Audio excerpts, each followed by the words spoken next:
Clay Mathick, thank you very much as we welcome you to ESPN College Football Prime Time, presented by Ram Trucks. And you are watching the Pac-12 on ESPN. A windy night in Seattle. Welcome to the great Pacific Northwest in a critical Pac-12 matchup. Oregon State's in town, and the Beavers are ranked for the first time in the college football playoff poll era. Home team is Washington. The Huskies also 6-2. Both programs 3-2 in conference play. And they have combined to win 5 straight games and technically still in the mix to win the Pac-12 championship. So great to have you with us.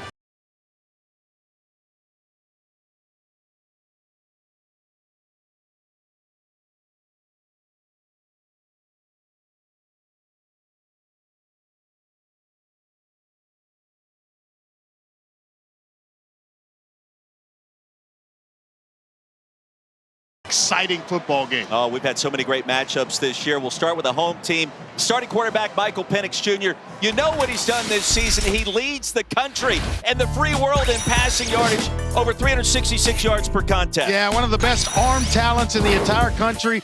Moves defenders with his eyes as well as anybody that plays the position, and throws darts behind it consecutively in this one. You see, can he do it in play action? Absolutely. Turn his back, flip his hips, move coverage, and then throw strikes. The accuracy.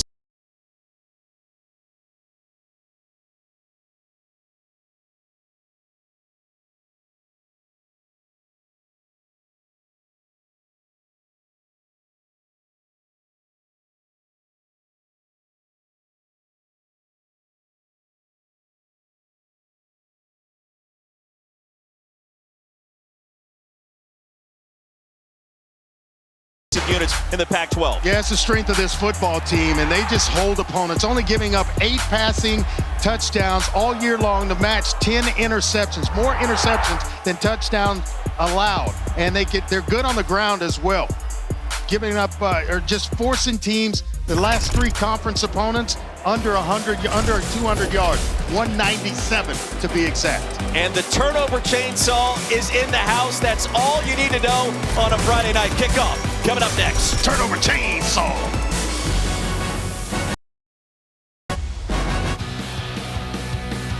Beavers are ranked for the first time in the CFP poll era. They're also ranked in the AP poll for the first time in a long time, facing UW tonight. Talk about the Beaver Dam yet. Held strong back in the day, a final ranking of 15th in 1968. Then a drought. The dam broke, unranked the entire time all the way through 2000. That drought ended in 2000 with Jonathan Smith at quarterback getting it done. Beavs finished 4th in the land. Dam broke again from 2013 to 2022 until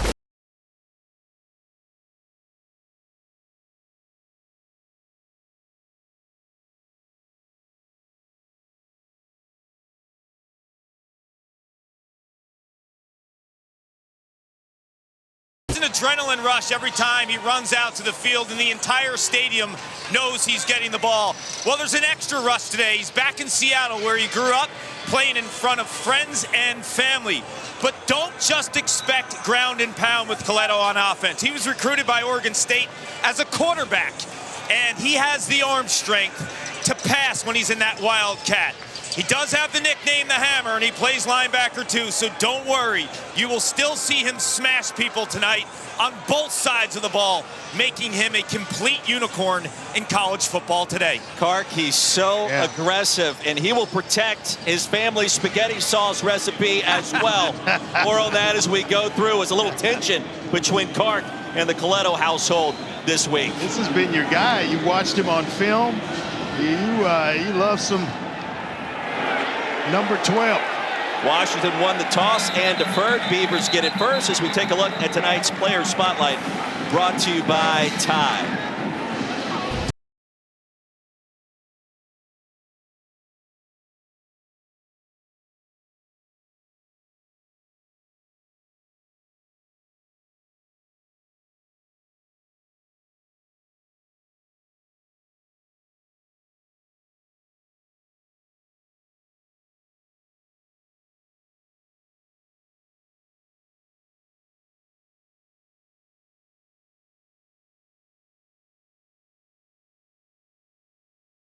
Back, and there goes Martinez right on cue, and he picks up 10 yards and a first down.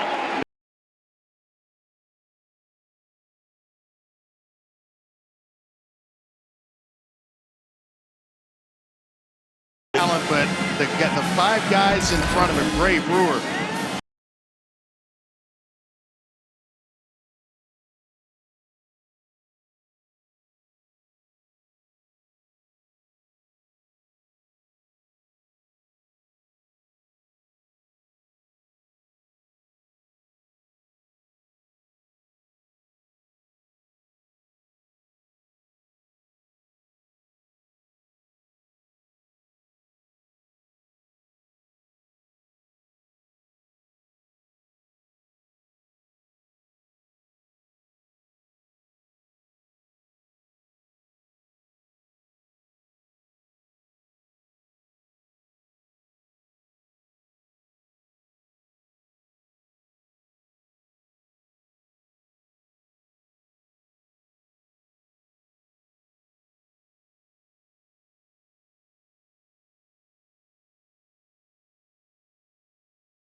Oh, but the basketball coach at Louisville High School took care of my group when we were there for a tournament. That's where Damian Martinez was at in high school last year. Coach Toby Martin, let's give a shout out to him and a big thank you for letting us use his gym and get my kids ready to play when we were on a.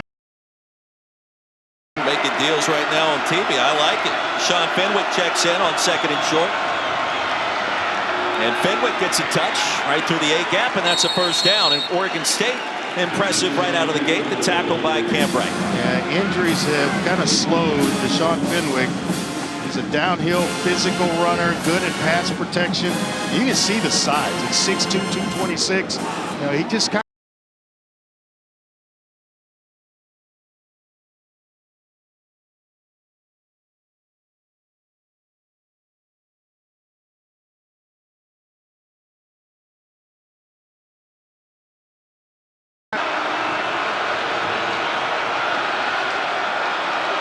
Old school I formation. Coletto checks in as the fullback.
16-0.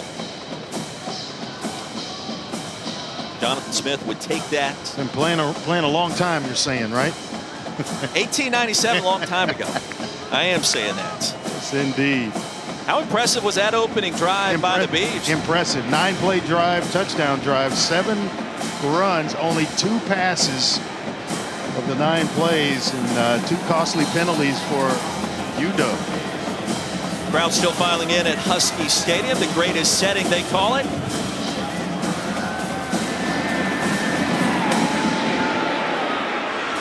And a short kick. Davis. Cameron Davis.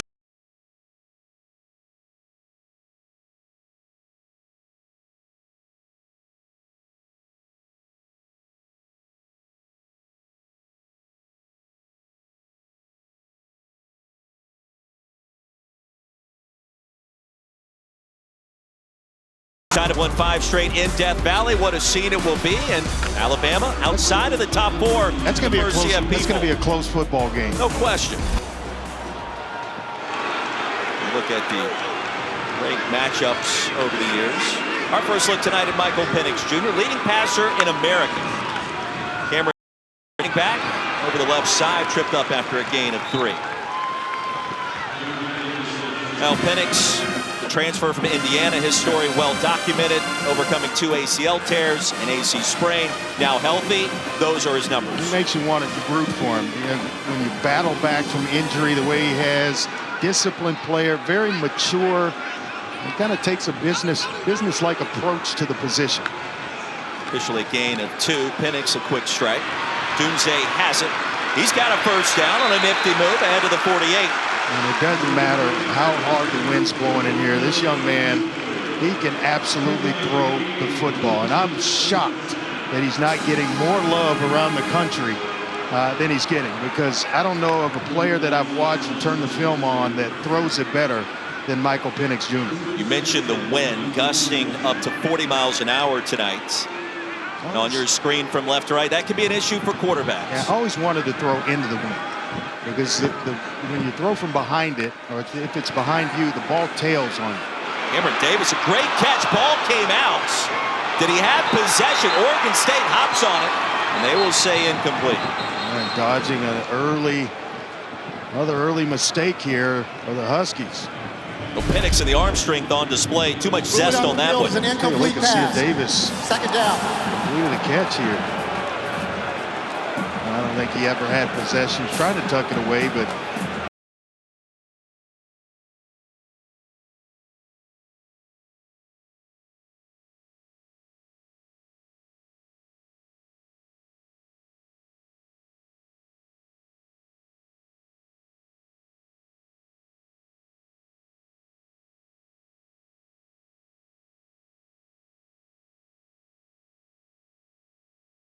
for Oregon State.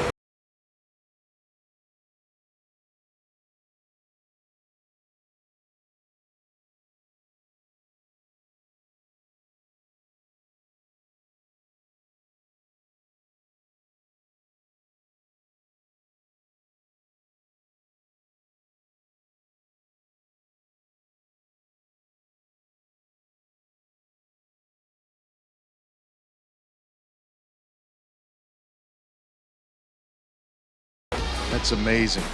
Amazing. Sports Illustrated Sportsman of the Year back in '62. Then he topped it off with the #1 overall pick in the '63 NFL draft by the Rams. Pretty special. Some player right there, baby. Yeah. Great to be with you on this Friday night. Road team out in front here in Seattle by a score of 7-0. 2nd and 10 out of the timeout called by the Beavers. Wayne Talapapa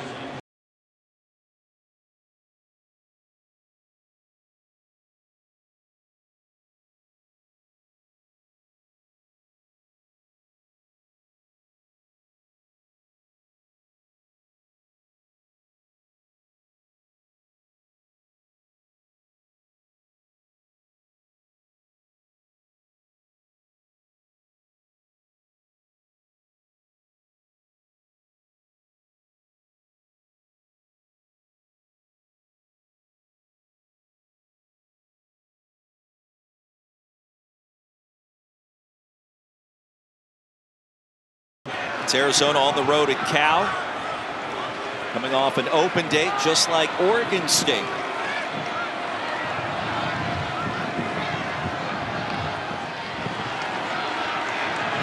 Penix steps up, delivers a pass short of the line to gain.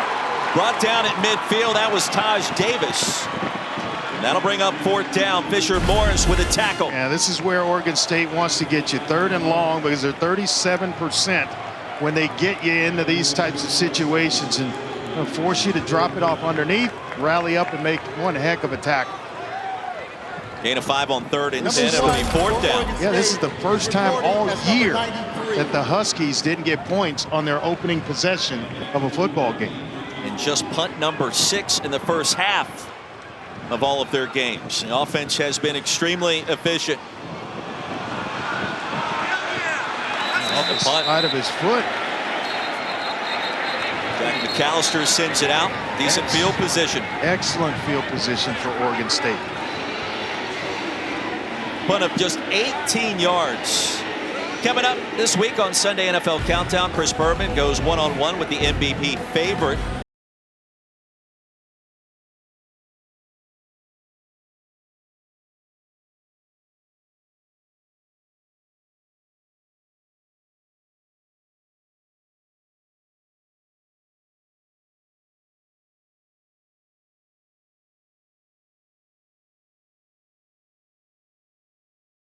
Beavers defeated the Huskies a season ago, 27-24.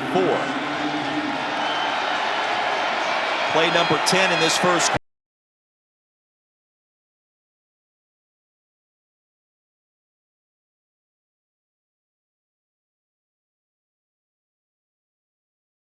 Time for the Huskies deep. Well, that's the 3rd different back that's touched the ball tonight.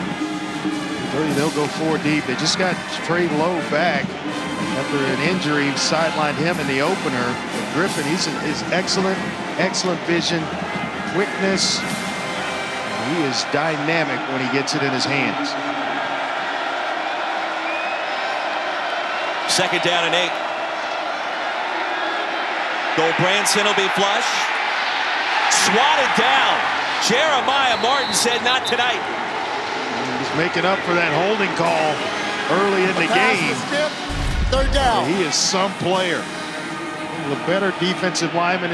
He's an excellent pass rusher, as you see. And then he has the presence in mind when Gulbranson raises that right arm. Get your hands up. Thought he was going to wave the finger for a moment like the Kimbe Mutombo back in the day, just rejected the pass. Yeah, they told us that the defensive staff for Washington they expect a big game from him. Got to play the run tonight, but they also need his pass rushing skills to go along with that. Husky Stadium getting loud.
trying to make earlier, I like throwing into the wind because you can knife the ball in. When you throw deep shots or shots down the field, the wind's to your back, the ball will sail on you.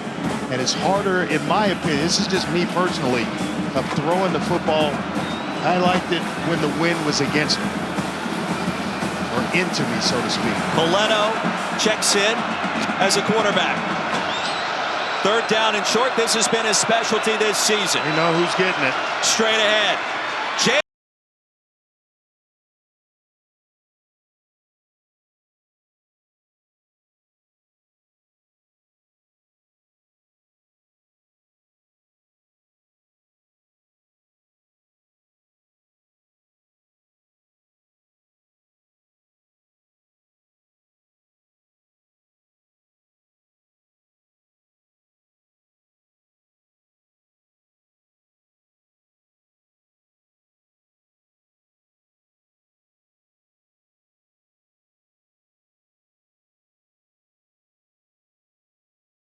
One down near the 4.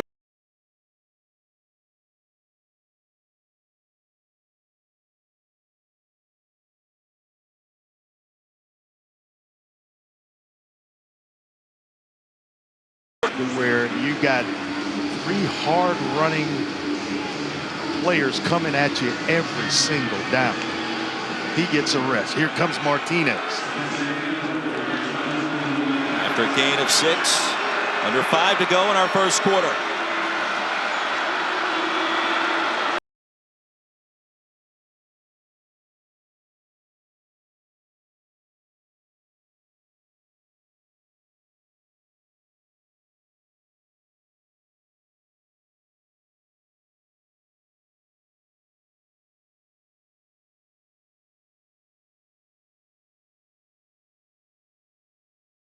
Still down around the 35-yard line. I'm not sure if he looks like he kind of banged his head on the turf as he's attempting to make the tackle on Martinez. Now, Damian Martinez actually broke his right hand his senior year in high school in the final game of the regular season. That might have been why. Well, the final game, you would think, you know, there would have been somebody else recruiting him other than the 3 Power 5 offers that he got. Well, the story is they thought he was going to go on the shelf, that he would be done playing high school football entering the postseason. He said, wait a second, coach, give me a cast. We'll put a club on top of it. I'll carry the football with my left hand. And what did he do? Goes out, wins a couple of more games for him in the postseason, rushes for over 200 in one game. Amazing. He's been incredible to start his career in Corvallis. Well,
Instead of 2nd and short from the 6, it'll be 1st and 20 from the 25. See if the Huskies can take advantage.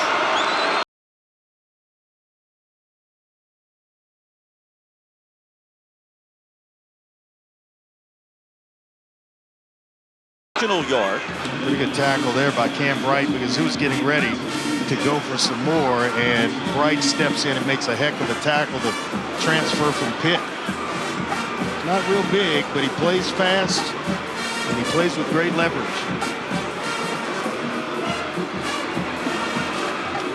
First quarter that has been dominated by the road team. Coletto in at fullback, Fenwick the running back. When's the last time you saw this much I formation in a first quarter? Screen. Harrison dropped near the line of game by Perryman. Short yardage situation. Bring in Jack Coletto, your guy, number 12. If not as the quarterback, then bring him in as the lead blocker. But nice execution here. Got to do some unselfish stuff on the edges if you're a wide receiver. And John Dunmore did that. And it allowed Harrison just about to pick up the first down. Really close. Got Coletto in there. 3rd down and a yard to go.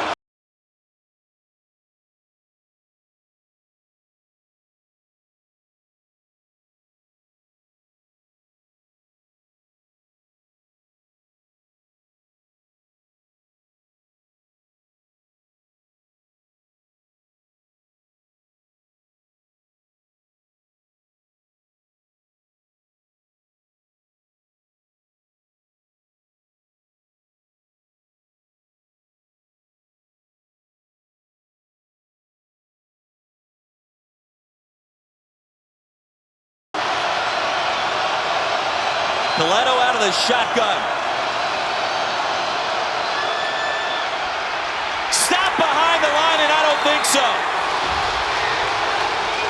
Washington's defense stand tall deep in the red zone. Rarely is Jack Coletto stopped, but with everybody in the building knowing that he's going to get it, Washington stout up front, didn't get pushed. It's their ball. 12-play drive results in no points for Oregon State and head coach Jonathan Smith. Back with Andre Ware, Roy Philpott, Paul Carcaterra.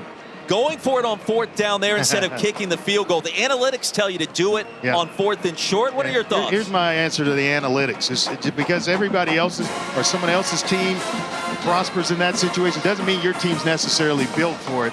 So that's how Oregon State kind of cuts their teeth, so to speak. So they take great pride in short yardage situations. Huskies get it back after a big 4th down stop of Coletto. Davis, the running back. Penix zips in a pass for a first down. Jalen McMillan was wide open. He went to his knees. But how about the zest on that one? We were just talking about that. Take a shot from down here. And he's smart enough. A veteran quarterback has been in the fire. It's a tip, and it's got enough RPOs on it to start RPMs to still get there. After a gain of 20, a dangerous toss nearly picked off. And the near side pass looking for his tight end, Quentin Moore. And he took a shot. John McCartan from Spates came in there at the last second.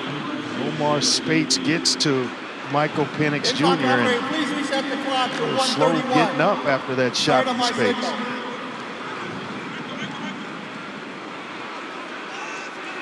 Second down and 10. He's so talented throwing the football that you want to do it every down, but you know you have to keep the defense honest with the run every once in a while.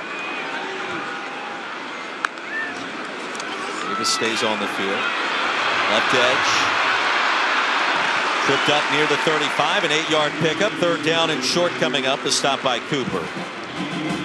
It's been more Cameron Davis when they go to the running game than Wayne Talapapa, who transferred from Virginia. Using tempo, Davis again. Davis will try to get to the edge. A powerful finish. Close to the first down. Alex Austin shoved him out, and a penalty marker comes in as well.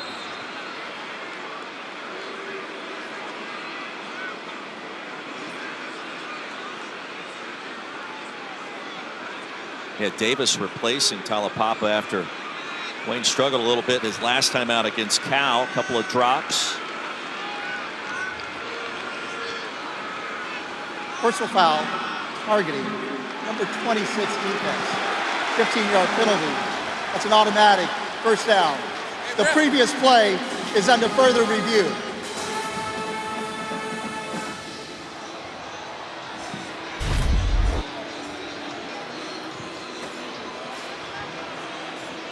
We'll check in with our rules expert, Matt Austin, to get his thoughts on this. Matt, what are you seeing in that replay? Correction, it was number 5 defense. Okay, that's what I was going to say. If they're talking about number 5, I don't think it's crown of the helmet. He gets below the player's helmet, and I don't think his crown makes any kind of contact with the runner. He's not defenseless, so it would have to be Crown. I think this is going to be overturned. I agree with you, Matt. He actually swung and missed. Didn't make he contact. lowered his head, so he's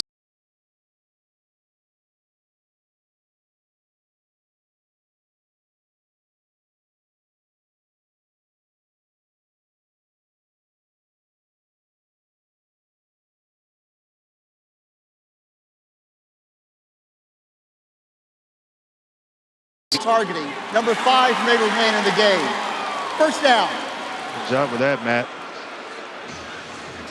But when you hear your name or your number called in succession with targeting, boy, that's when your stomach just hits the turf. Well, Austin's been outstanding in coverage this year. Physical player. Also wants to take your job one day, by the way. He wants to be a sports commentator, a broadcaster. Yeah. Or maybe my job. Maybe he's a turnkey solution. He could do it all. Do both, right? Maybe some people would like that. First down, Davis again. Probing. He'll be shut backwards. No gain on the play. Now, this defense, they're so good against the pass. We mentioned it at the top. Only allowing 8 passing touchdowns with 10 interceptions, but they're dynamic against the run. Holding their last 3 conference opponents.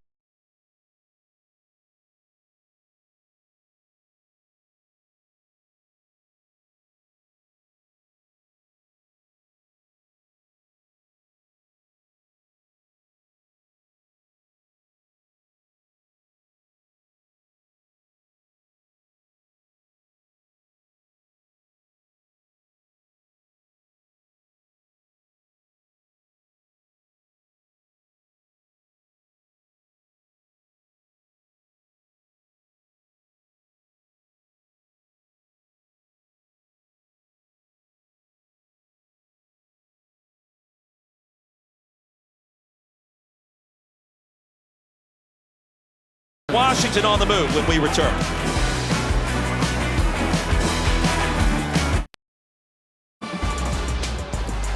Now 15 minutes in the books. Back in Seattle, Oregon State, 23rd in the country, leading Washington by a score of 7-0. Turned out to be a decent night weather-wise for head coach Kalen DeBoer, and rarefied air, this Oregon State defense in the first.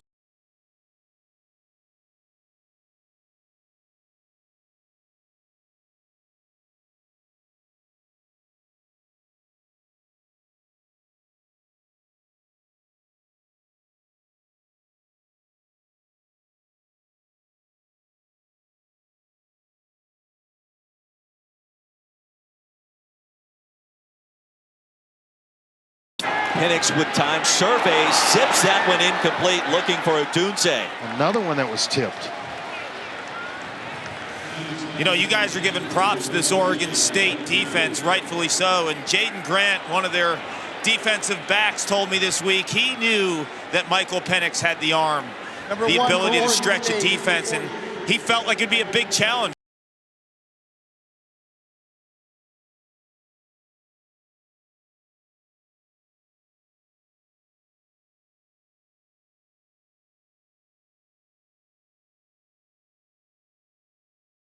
Consideration regardless of who this quarterback is.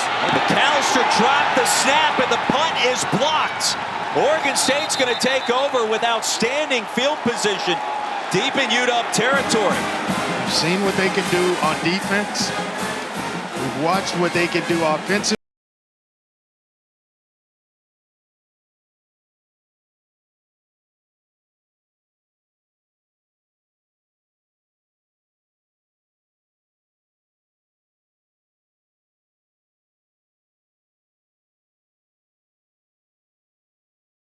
About their 33-yard line or so. It was Westover that sideswiped and was able to get a fingertip on it. Oregon State taking over. And the dump off pass to the tight end. And that was Coletto.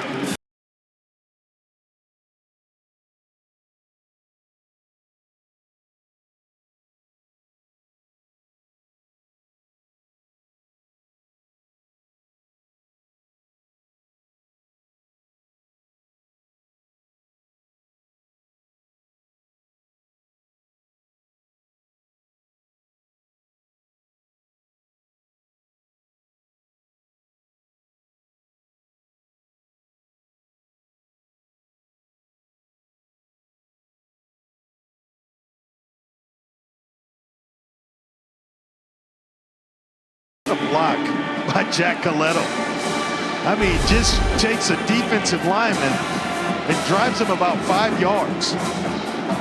Guy on number 12 and just getting leverage, driving a guy back. That's how you play the position.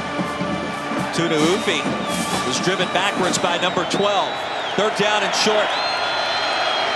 Branson straight ahead. And that should be enough to move the chains. It will be an Oregon State first down. He took a shot too from Carson Bruner. He's back this week. He adds good depth to that linebacker core, but you got to go Branson on that quarterback sneak. Chopped him right down. An important question, does the turnover chainsaw come out on a block punt? I don't think I saw it. I just like that it's got most of the name of turnover chain, and then you add saw to it, which really fits Oregon State. Griffin cuts it back, crossing the 20 into the red zone. Oh yeah, that hurt Miami this year. Need the turnover chain. 4-yard gain makes it second down and a 6. It may have hurt me more than it hurt the players, though. I just liked it. I thought it was good branding. It was great for college football and all this culture stuff. You didn't win games. It's certainly a lot of fun. You win games by having fun. Second down, Martinez tripped up. He just lost his balance behind the line. He'll lose a yard. There's a couple of mix-ups in the backfield for Oregon State. Coletto would have hit him on the hip and found its way to the turf, and then there, just stumbling out of the gate was Martinez. Third down and 7. Jam Griffin checks back in. I'm betting if we get the fourth down here, Coach Smith is going to take a field goal and go up by 2 scores.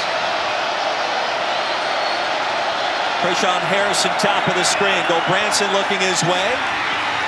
Short of the line to gain, stopped at the 15. Asa Turner brought him down before he picked up the first down. I mean, the field goal unit didn't even flinch to go on the field. This in route timed well before the safety could get himself into play. Asa Turner. They're going to go for it again, and they're checking the jackhammer right back in the game. Analytics tell you to go for it on 4th and 4 or less at this point on the field. A little bootleg. They've been trying to do it with Branson. So they can execute it here. Under center, they'll fake it to Martinez. Branson lofts a pass, incomplete. Looking for the freshman running back. The Washington defense comes up with a stop. 3 trips into the red zone for the Beavers, just 7 points to show for it. Another 4th down stop for UW. PN.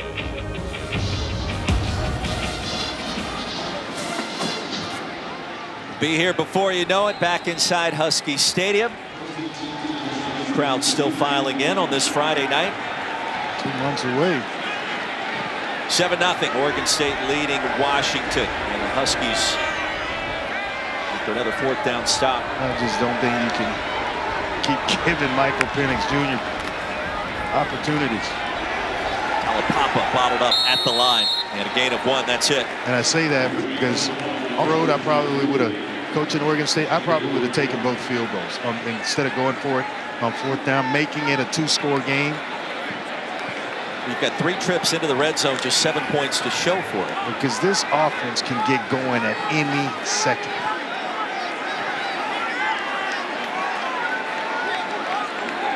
Only 39 total yards tonight. 39 passing yards, rather, 52 total yards.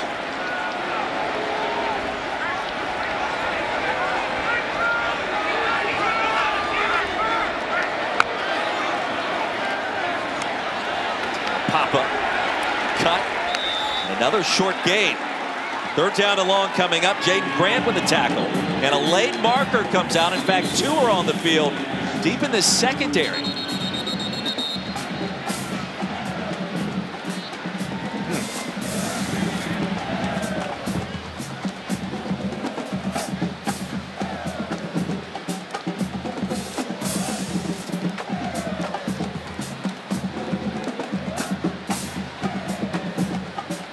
was nowhere close to the actual play. Makes you think there may have been 12 on the field. After the play, unsportsmanlike conduct, number 15 offense is first. That penalty will be enforced half the distance to the goal line. Third down.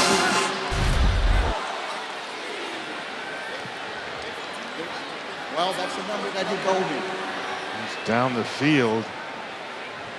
Dunze and not sure who it is. Who's the other player? McMillan. Not 15. There was not a 15 on the field, but it's 11. Jalen McMillan that pays the price. Third down and 16.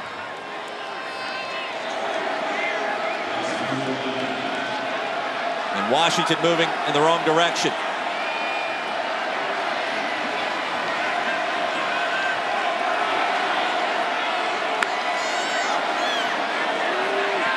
Set up the middle screen. Odunze's going to have a first down.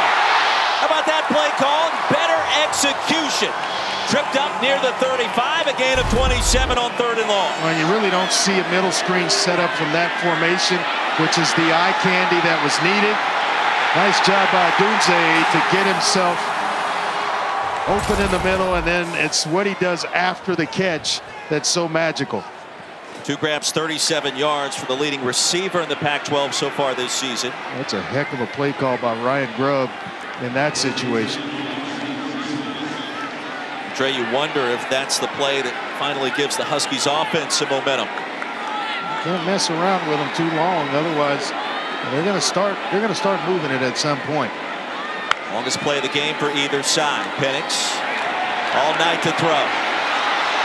Now steps back off the back foot, heaves it out of bounds. McMillan in the area. Even the throwaways look good, don't they? I mean, he's got enough arm strength and he's having some fun with Isaac Hodgins, one of the defensive linemen for Oregon State, but just throwing it away from one hash mark to the sideline all the way across the field where there was a receiver working down the sideline.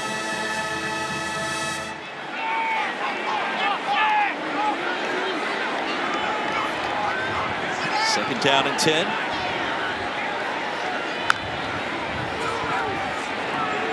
Screen it the other way, and this time Oregon State ready and waiting. Polk grabbed it. Spates brought him down, and they're going to lose a yard. Spates is having some game. He's off to a good start. Tackling machine, plays sideline to sideline. He came into this game with 267 career tackles in 40 games for Oregon State.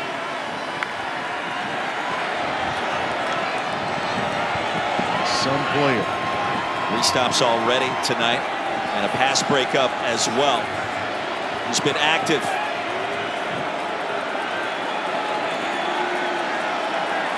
Third down and 11 for the Huskies. Penix, quick delivery. McMillan, that's another first down into Oregon State territory. Well, 3rd and long doesn't seem to phase a quarterback like Michael Penix Jr. because he's so accurate. It's the receivers. Once they get open, he's going to hit them. And just the accuracy at 67% for the season. His last game out, he was over 70%. And it just seems automatic to him the way he delivers the football. 3rd and 16, no problem. 3rd down and 11. They'll pick up 17 more. Allowing for substitutions here because Washington subbed in. First play for the Huskies in plus territory. They'll swing it around. Polk, the caravan. It tripped up near the 35. Well, the play calling has gotten creative on this drive. Raison Wright comes up in run support and chops him down, but you're right. They are pulling out all the stops here. It's a couple of good lead blocks. You got a tight end and Culp out in front blocking. Everybody doing their job, and the execution is there across the board. Ryan Grubb, the offensive coordinator, dialing it up this possession.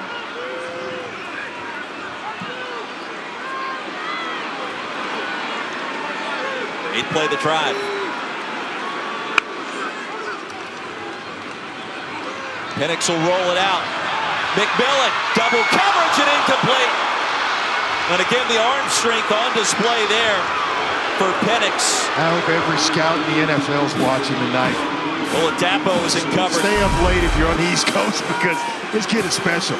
I mean, he can flat out throw it. This is rolling to his weak side and then throwing back, and it's a dart.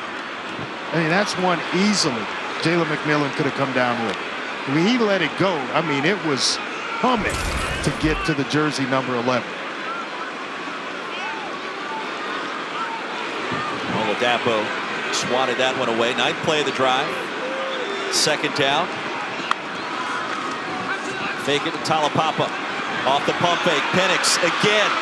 Quick delivery and incomplete. Great coverage by Wright working against Jalen Polk. This is the strength of their defense. I asked Trent Bray, what's the strength of this defense? Because it's so good on every level. And he talked about the back end because of the experience, multi-year starters, and it allows them to be multiple up front because they get such good play on the defensive backfield. Rajon Wright is great length. Hey, you've called his name several times, along with Grant. Jaden Grant is having one heck of a game as well at safety. I wonder if Washington's thinking about 2 plays to pick up the 10 yards. Penix, incomplete. No, Dunze working against Alex Austin. Just making its way around in terms of who gets called out. Wright, Grant, now Austin steps in and makes a heck of a play.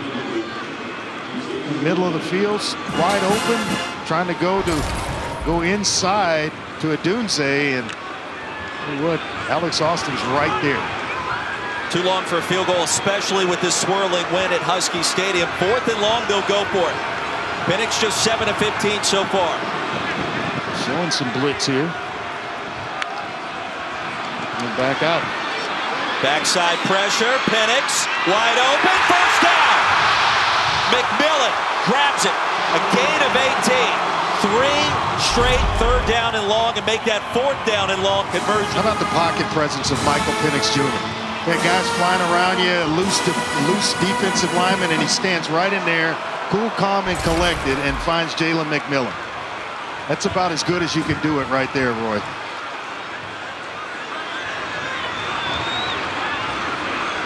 First down from the 15. 4 plays of 15 yards or longer on this drive. McMillan has been electric. So has Penix.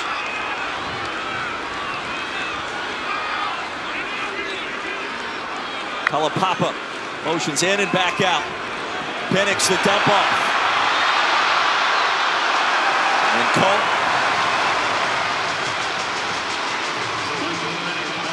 10-yard gain. A nice eye candy when you take Davis and you motion him around like that and then come underneath to Colt, the tight end. You're so busy with your eyes watching what's the running back doing? Where's he going? And then all of a sudden, the linebacker gets mixed up with that look, and the tight end slips right in underneath. You talked about play calling. It is on full display right now with Ryan Grubb, and he has got Oregon State on their heels a little bit. One of the better defenses in the entire country. Dunze in motion. Davis the handoff inside the 5 on 1st and goal. They may come back to that because the Dunze came wide open. Nobody went with a receiver. Davis will have to step off for a play as he loses his helmet. For Washington doesn't leave one play due to his helmet.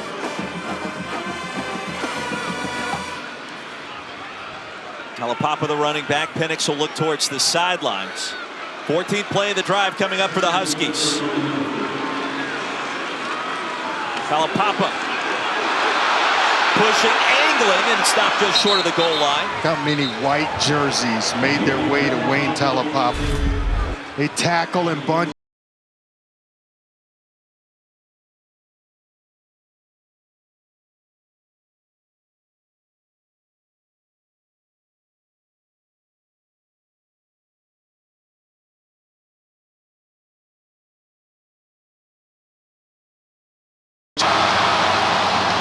from 2 yards out. The Huskies an extra point away from tying it up.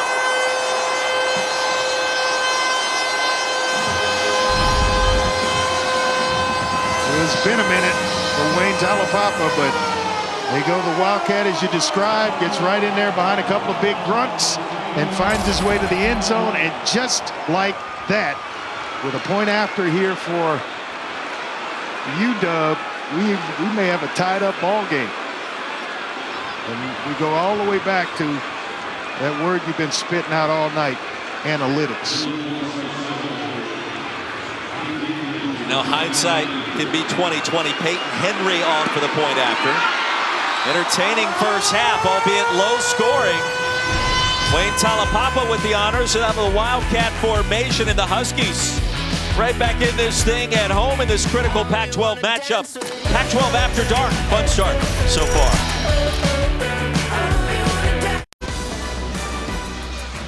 Now the place to be tomorrow night, ESPN, number 6 Alabama, top 10 LSU from Death Valley, 7 Eastern, 4 Pacific.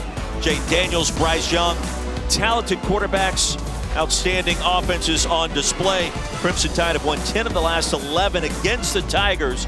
This game's got some playoff implications, especially on the Bama side. Currently outside of the top 4, and we mentioned Young and Jayden Daniels. They have been impressive. They have. I mean, there's not a better quarterback from the neck up than Bryce Young. Kind of thinks the game, always has his team in a position to win. And I just like Jayden Daniels and what he's done since transferring in from Arizona State. And he's given some steady play to LSU at that position. Bolden back deep to receive.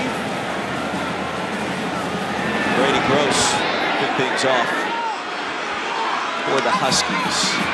Bolden from the 7. Bolden shifting his way towards the 40. Penalty marker on the field as well after a 33-yard return. This is going to be against Oregon State for a block in the back.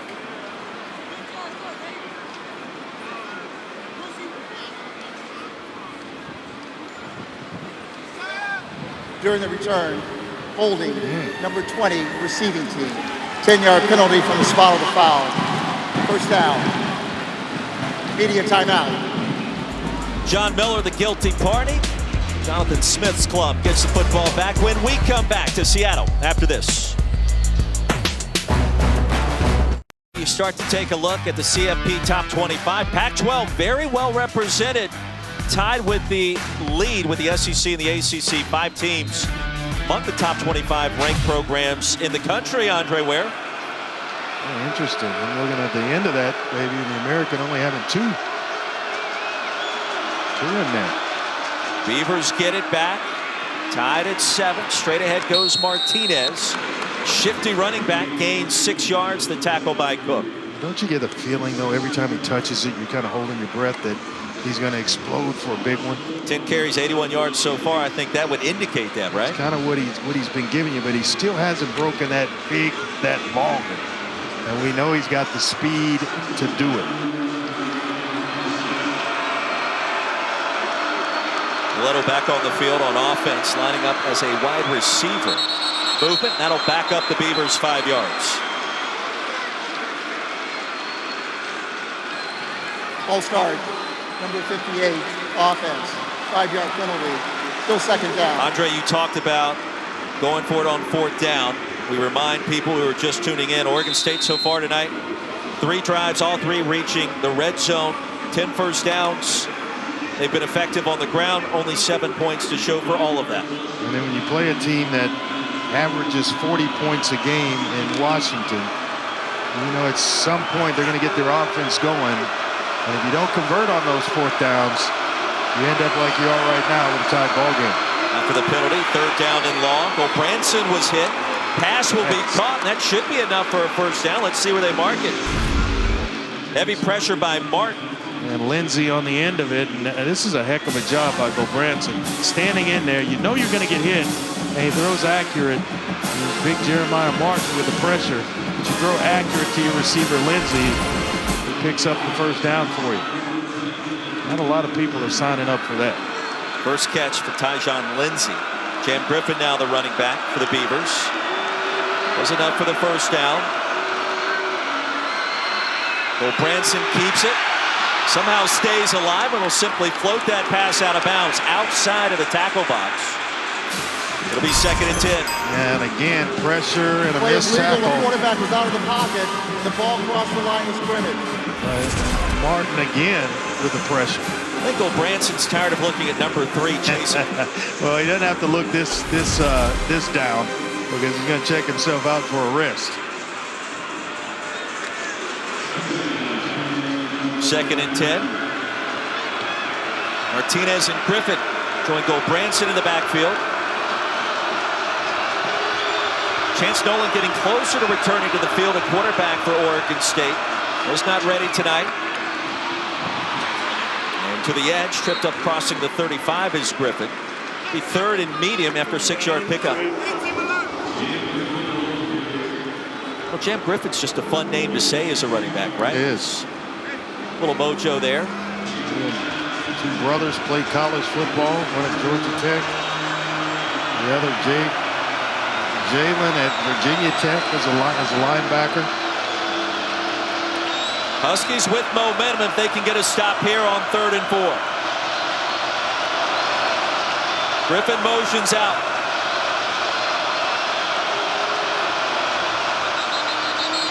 And I believe a timeout was called.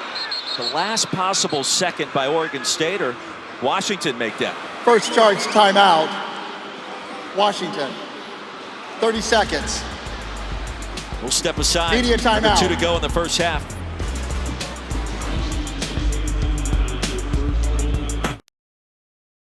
Well, confusion on the Washington defense as Oregon State sent a player in motion, and you can see why the timeout was called. Yeah, it's the back. Who's going out with the back? Tupatala, Hampton, or Bright, and it forces them to take the timeout so you don't allow somebody to run freely down the field.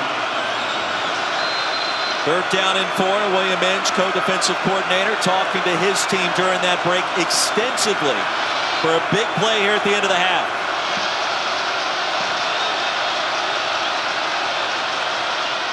Handed off to Martinez, and he's going to be stacked up at the line. Latuli Naseona with a stop. Just kind of manhandles him as he's engaged in a block, and it's like, Second charge hey, come here. timeout. Washington. Got the place 30 for you, seconds. and Game it's clock on the operator, turf. Please reset the game clock to A heck of a tackle while being 1:50. blocked. Thank you. Levengood, the center. That's what Coach Inge was telling them about during that timeout. Ain't nothing to it. We'll be ready for Martinez. And they were. Co-defensive coordinator. We had great conversations with him and Chuck Morrell. Really good conversations with the 2 of them, and enjoyed our time and appreciate the time that they gave us. Force a punt here, and you've got Michael Penix on the other sideline getting himself ready to go. Now Oregon State will punt for the first time tonight. Luke Loescher checks in. Jalen McMillan back deep to receive. End over end kick. Sail out of bounds.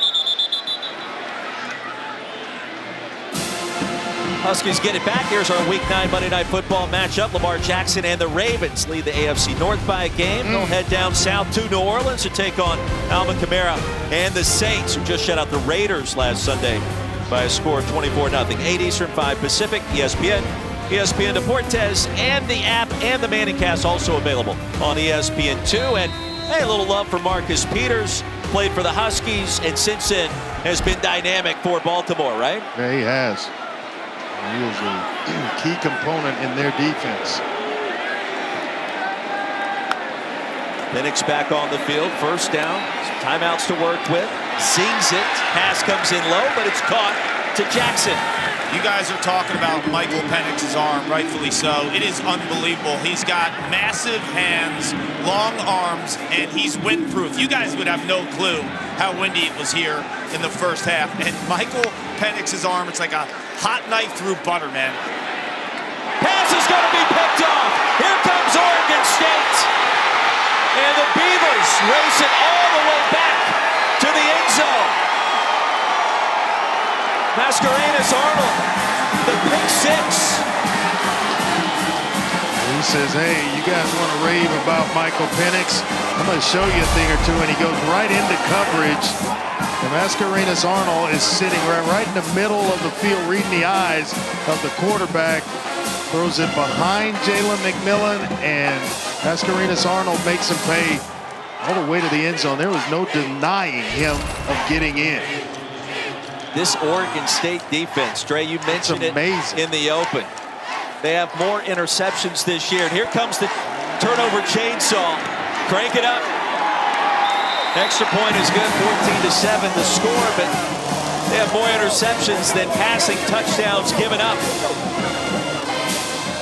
11th interception this year. They've only allowed 8 touchdown passes all season long. Sitting right in the middle of the defense, and is just reading the eyes of Michael Penix Jr. as he takes his eyes to McMillan. Mascarenas Arnold just kind of floats that way as well and floats himself right into a pick six. And you know what? You got to give credit, because Clark was talking about the arm strength of Penix Jr. You got to be able to handle it. And Mascarenas Arnold caught that like he was a receiver. Well, Michael Penix, he talked to the staff this week here in Seattle, and they really said he's only had one bad quarter all season. It was the second quarter, the game that we called down at the Rose Bowl. They said he dropped his eyes on the 2 picks. I don't know if that's what happened there, but Oregon State and that defense, they have been lights out all season long, on display again tonight.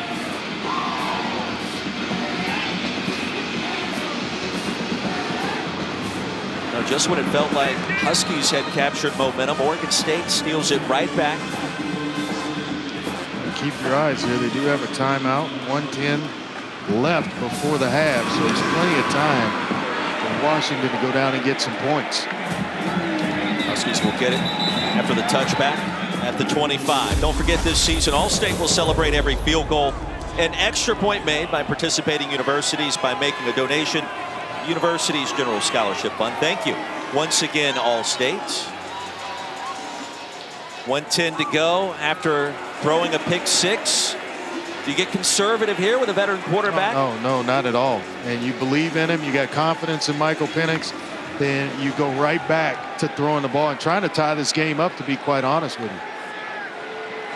1:10 for this type of offense, a lot of time. Second straight game Oregon State has secured a pick six.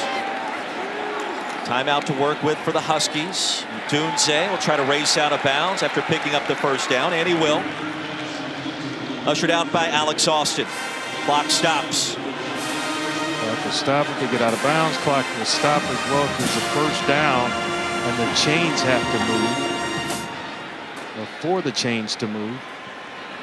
The Dunze seem to be a little shaken up. His third catch of the evening.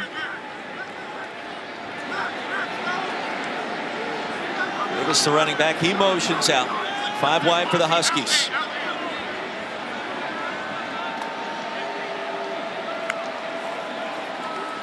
Big drive at the end of the first half. Cross the middle and incomplete. McMillan dropped it. That's 2 big ones. Oladapo was draped all over. McMillan would probably tell you he should have caught it. Well, there's no doubt he should have caught it. He had one earlier that Penix Jr. lasered in, but this one definitely should have been caught. It's right in front of him, and no reason to put that one on the turf. McMillan still down on the 45.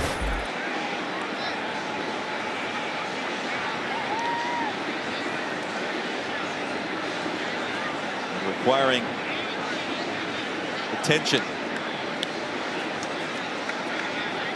And both of these teams at 6-2, both teams 3-2 in the Pac-12. Which makes this game so important. You create separation in the standings. Start thinking about the postseason. It's McMillan's help to his feet. That's a good side. Trey, it's just that point. Kalen DeBoer told us this week they remember November. Popular coaching phrase you hear this time of year. It all starts with this game. It'll either put you in a good place, or there's been a lot of setbacks to a season that happened in the month of November. Both teams now even with 164 total yards. The difference, the pick six thrown by Penix moments ago.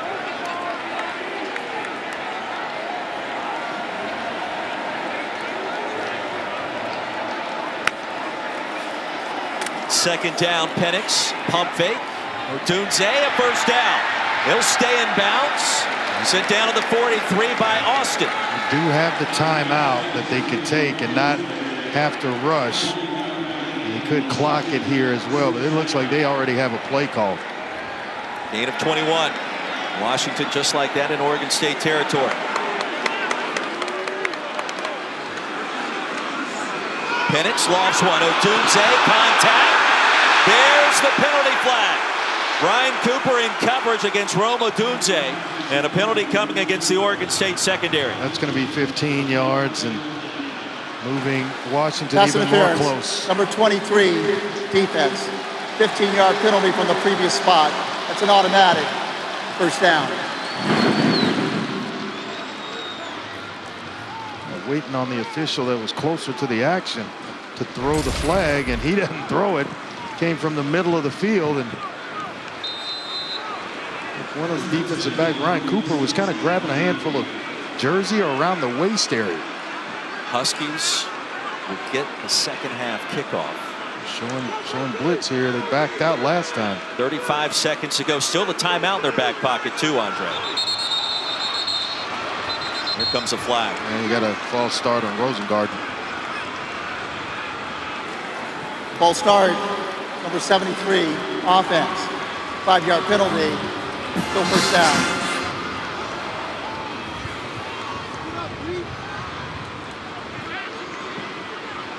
Playing offensive line is tough.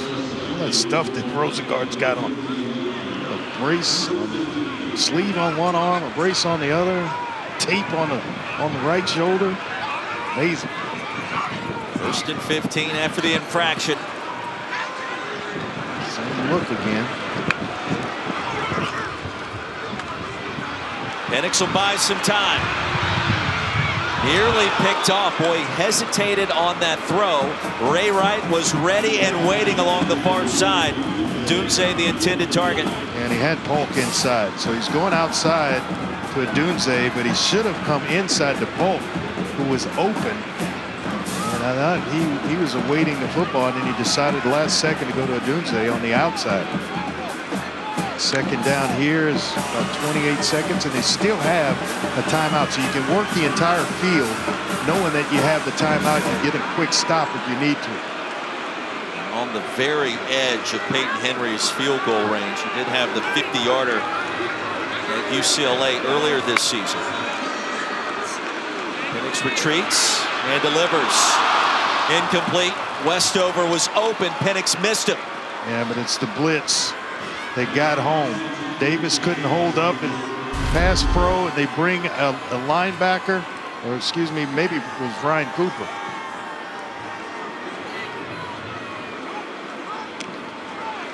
Oladapo is who it was actually blitzing, and he gets to Penix. Penix Jr. disrupted things.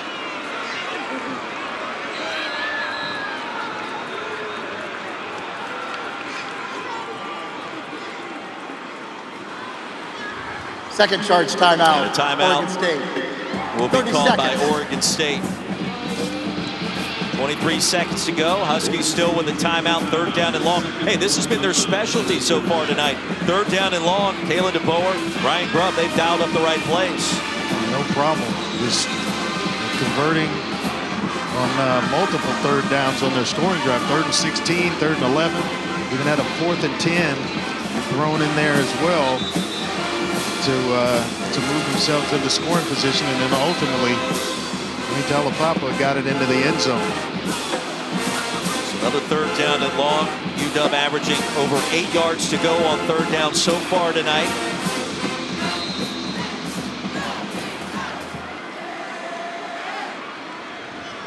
seen the middle screen called in this situation. We've seen the arm strength utilized by Penix. Spotting his favorite receiver, Rome Odunze. Kalapapa lines up in the slot. Bring blitz again. Penix into the flats, well short of the line to gain. Westover stopped by Stover, and now a timeout will be called, and likely a field goal attempt coming for the Huskies. Maybe. Third and final timeout.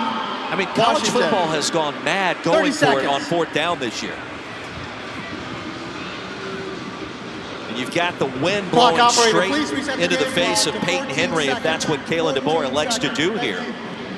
We mentioned he had the 50-yarder down at the Rose Bowl, and let's see what the Huskies want to do. Is it the coach at Presbyterian that was in high school going for it all the time? And he got fired like after a year. So, yeah, so I wonder how much he had to do with whatever book is out there on analytics about going for it on fourth down and not kicking field goal. I know one thing's for sure. You didn't go to the library and check that book out. No.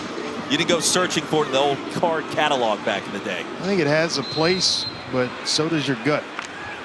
And you know your team, and you can't base it off what someone else does. Well, the wind a major factor. They're going to go for it on fourth and long. Already a conversion earlier tonight on fourth down, and now a timeout called by the Beavers. Third Both and teams out final of timeouts. timeout. Oregon State. 30 seconds. And we mentioned now in the month of November, important stretch for both sides. Huskies road trip, Eugene coming up.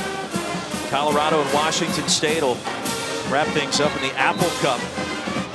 So you can start to connect the dots and find a way to come back and win this one. A gargantuan matchup next weekend down at Autzen Stadium, and then some manageable games down the stretch for Kalen DeBoer in year number one. It really is. I think it all starts here tonight. Love to get this one and ride a wave of momentum into that game against Oregon next week. Dunze will set up top of the screen. Huskies need 11 to keep this drive going. Just 14 seconds to go. Out of timeouts. And Penix nearly intercepted. His receiver never turned around, and Alex Austin was thinking about 6 points. Well, there's a lesson for every young receiver in the country right there. You never know when the ball's coming your way. You've got to run your route, and you've got to expect the football no matter what. Jalen Polk never turned around. Wasn't expecting the ball to be thrown to him. And when you have a talent like Penix Jr. that can touch every area of the field, then you have to know that the ball could Illegal potentially substitution. come your way. 12 players on the defense. Wow. 5-yard penalty. Still fourth The down. flag came in very late, all the way down near the 5-yard line. 12 players.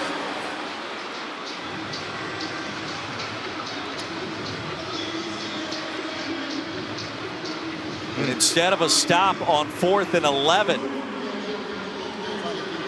Previous play is under further review. and they'll go and take a look at that on replay. And Matt Austin, our rules expert, they can double check to make sure what they think they saw, they actually saw, correct? That's correct. And I'm looking at a pre-snap view of the defense, and I only count 11 players. So I'm not sure what they saw, but I think this is going to be overturned.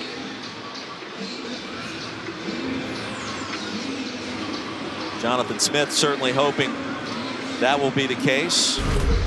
But the flag came in right around on top of the 5-yard line. It was kind of hidden. We'll do a little mathematics here as well.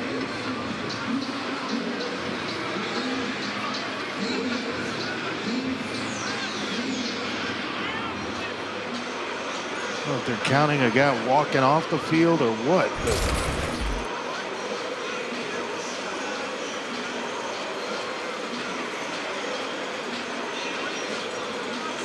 Well, big call in this situation. I believe that that's indisputable video evidence, Andre. I think you're right. And we've seen some strange calls this year in the games that we've been a part of on these Friday nights. But the play was nowhere close to After being review, started there's there. no foul for illegal substitution. The ball will be on the 29-yard line. First down, Oregon State. Judson Howard, our replay official tonight, by the way, and he got it right. And you just get to the locker room here if you're Jonathan Smith and Oregon State. With an E, let's go in, talk about this, enjoy being up 14-7 and get ready for the second half. How about our esteemed producer Chris Damiani just executing that counting of the players on defense to perfection. Make sure that everything was in order there. 14-7 ball game. Oregon State on the road. Won 3 straight after 2 losses to SC and Utah. And a good start thus far this evening. Nice first half. One major mistake by Michael Penix Jr. has Oregon State up 14-7. Coming up after the break, the halftime report. Matt Berry and company.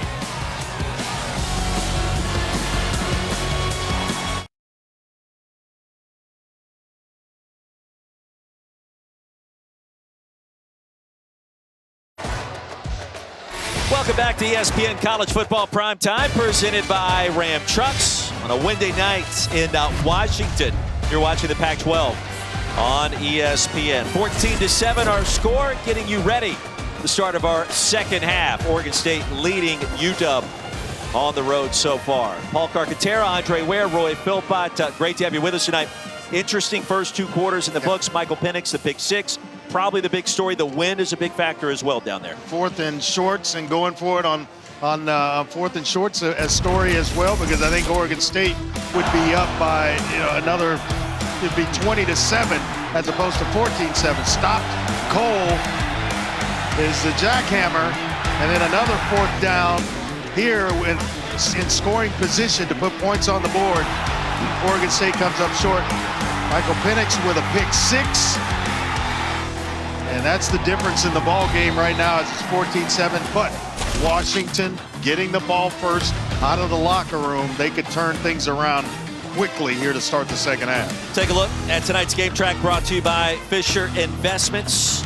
Total yards, UW's actually outgained 23rd ranked Oregon State up to this point, with the pick 6 really the story. Mascarenas Arnold delivering that touchdown for the Beavers at the end of the first half.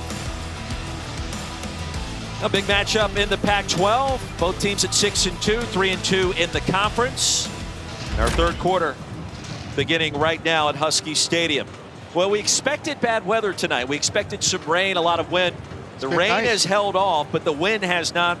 Kalen DeBoer search up some second half answers. His team done a great job this year in his first campaign here in Seattle. I think if you polled coaches and players, they would take this every day of the week over the rain, the wet stuff. But as a quarterback, though, the wind bothers you a little bit, doesn't it? Not really. Not if you can throw it and knife it through the wind, and it hadn't bothered Michael Penix other than one throw tonight.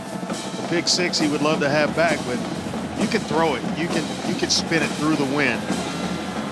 It's just as we talked about, when it's behind you is when it really affects how the ball travels. Everett Hayes into the teeth of that wind. Fielded at the 11 by Cameron Davis. Davis races ahead.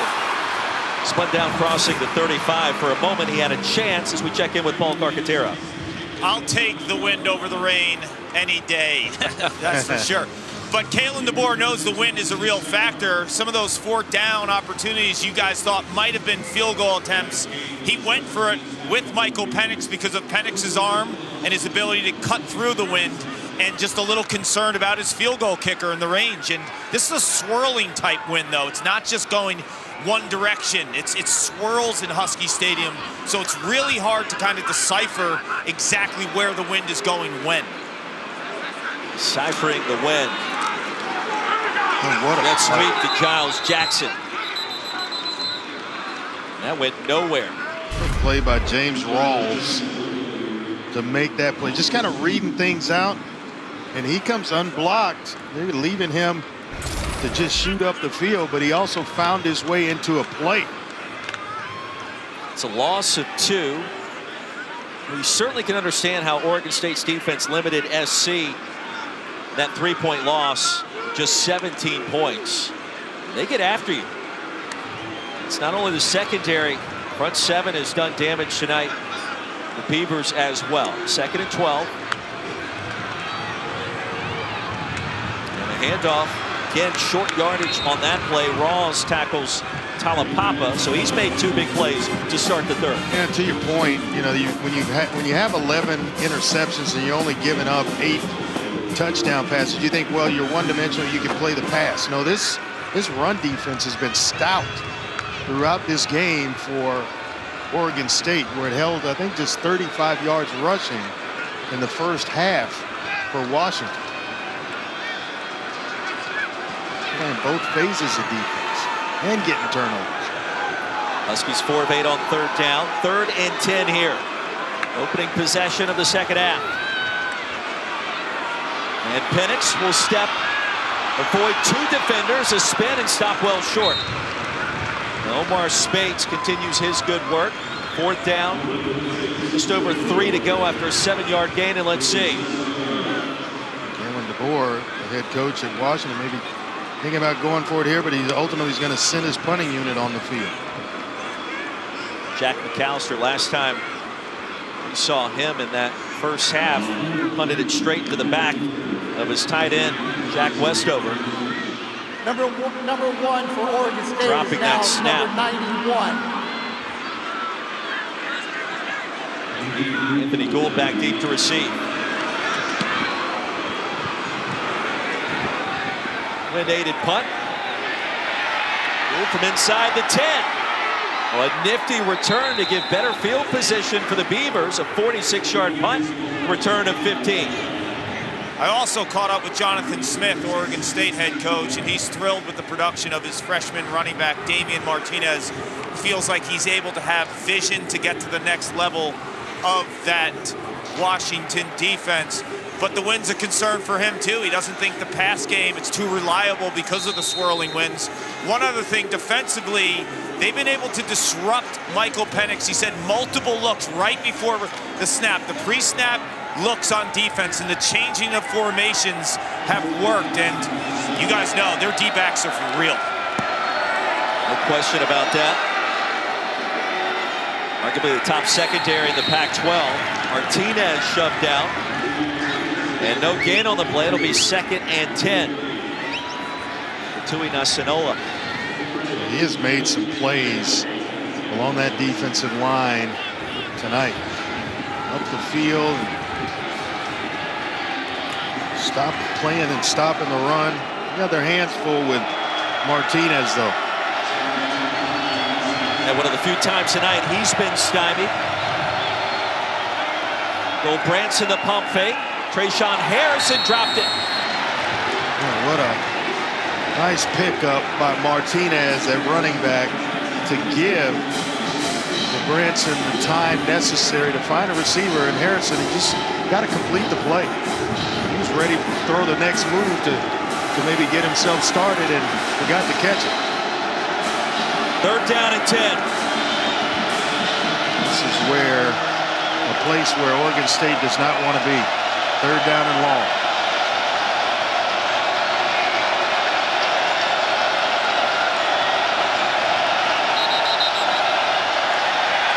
And a flag flies.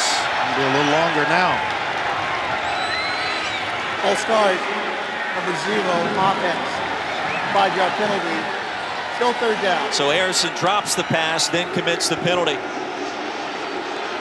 You just can't have it. From a player that's an experienced player, veteran player that's a senior, you just can't have it. And the wind picks up on 3rd down and even longer. Man, I'm playing draw play, I'm playing screen. All the guys in the front 7. Those are the alerts I'm given right now. Branson spins out of pressure. Can't do it a second time. Brought down back at the 5 by Cam Bright. We had somebody down. Is there a player on the field that got to Branson early? I'm not sure who it was. CTF. Fatui. Exactly who it was, and Bright finishes things off. He took a situation where it was bad, they got worse in a hurry. It's a loss of 14 on the play, and the Huskies are in business. We'll get some good field position here. Losher gets it away. McMillan fields it at the 49. In Oregon State territory with blockers. Shoved out crossing the 25, and there's another flag. Well, a punt of 44 yards, and we'll check the penalty. Return of 26.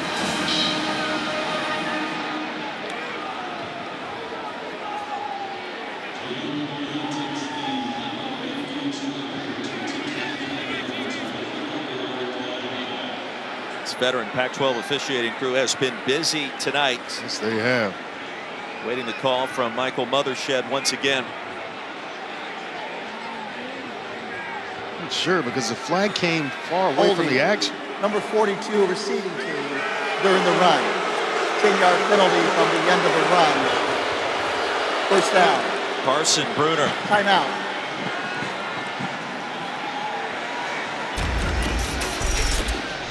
Well, they'll get you every time with the holds, especially on special teams. And Bruner right up against the punter. Whistled right there.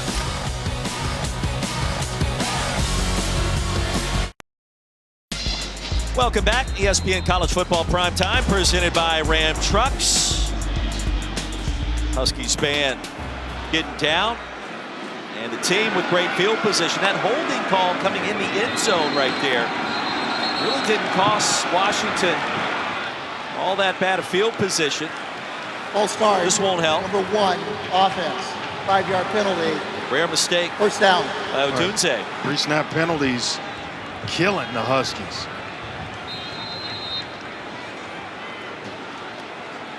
So tough to convert 1st and 15 and beyond. Lucky enough to pick up a holding penalty. It's worse. Andre, I think I know you pretty well. You would love to call what right here? I'm going deep. All nines? All nines. 9.99. These 3 bottom receivers. And instead, a handoff crossing the 40. Rawls stops Cameron Davis. Trying to get back penalty yards. Happened on prior to the snap on first down. 2nd down and 14. The Huskies only 2 losses this season. One coming on the road at UCLA. The other down at Arizona State. Since then, they've won 2 straight. Penix obviously a big reason why this offense has been prolific until tonight. 197 total yards. 154 through the air so far for Mike Penix Jr. He'll add to that total. Polk has it, makes a man miss. Stopped at the 29. Just like that. On the arm of Michael Penix Jr., you're right back in 3rd and medium. 3rd down. And a manageable 4 after a 10-yard pickup. You as a receiver in this Washington offense, especially tonight, you've got to have, your concentration's got to be up to par, because the ball is coming. And I think he's throwing it putting a little extra on it because of the wind.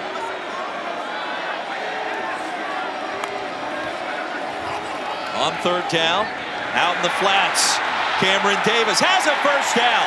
He got to the edge in a hurry, tripped up inside the 25, a gain of 6. I was wondering if he's going to get there, Roy, because it looked like he started kind of sizing up the defender, and he has yet to get to the first down marker. You want to make sure you get there, and Grant, who's had an outstanding game, we know he's a solid open field tackler, just a tad bit late in getting to Cameron Davis. First catch for Davis, 7 touches overall tonight.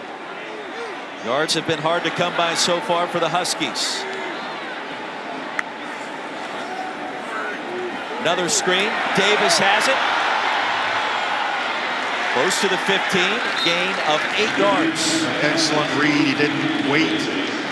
Just kind of looking for routes down the field, and that's the safety valve. Just dump it off and let Cameron Davis do his job. Davis, one of the more explosive backs on this roster. Talking to Ryan Grubb this week, and he said this would be a great game get some guys out in some one-on-one opportunities, and somebody develop the hot hand. They're trying to find it. This is almost like a free play when it's second down and short like this, 2nd and 2. Go to the end zone here and not really have to worry about converting to pick up the first down. Play clock winding down. Penix gets it off. Crosser. There it is. First down. Polk. It'll be first down and goal for the Huskies. You see him buy a little bit of time. He's kind of backing out a little bit and then finding Polk on the crossing route. He's got a free blitzer coming right in front of him. And just your job is just to get it in the area where Polk has a chance to catch the football before you get hit. Jalen. Heck of a job. That's next level stuff. Penix perfect on this drive. Polk now with 3 grabs. First and goal from just inside the 10. Quick delivery, McMillan. Got a block. Eludes one defender. Shoved down at the 8 and a late flag. I'll tell you what, Jaden Grant, I don't know that we've loved him up enough, but he started his career as a walk-on, 3-time captain, and is just all over the field tonight. Well, certainly the bloodlines are there. His father, Brian Grant, longtime player in the NBA. 12 seasons. I mean, you look up and three's Personal making foul, plays everywhere. Unnecessary roughness. Number 55, offense. 15-yard penalty from the previous spot. Still first down. Lautanu, left tackle. That hurts. He had, possession down inside the 10-yard line with a first down, and now you got to back it all the way up outside the 20. Crowd doesn't like it.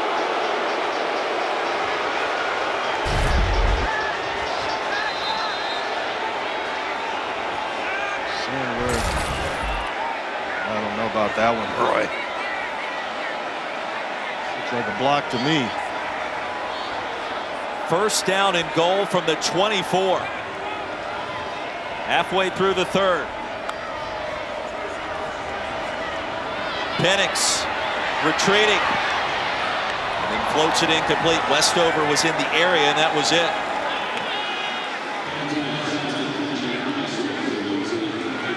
I mean, it just looked like a block. And he had called for a 15-yarder. No wonder the crowd was booing. And there was no indication of the blindside block in that circumstance. This is where Penix is good, when you can just leave him one-on-one with a safety to move him, and they're in zone. There's a hash shot right here. In with time. In zone and incomplete. Nobody there. I can take a look at that penalty.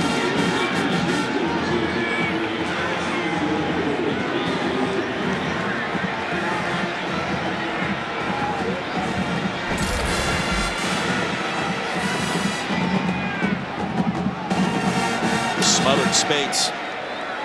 3rd down and goal.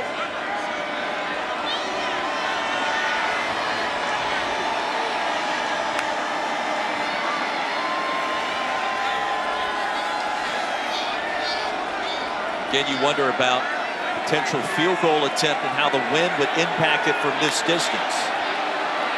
Is at the Huskies' back.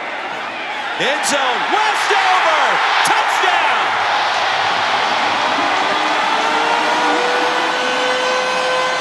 That's what Isaac Hodgins right in the face of Michael Penix Jr. And he's still able to throw a dart. First touchdown of the season for the junior Jack Westover. And another 3rd down and long conversion for the Huskies tonight.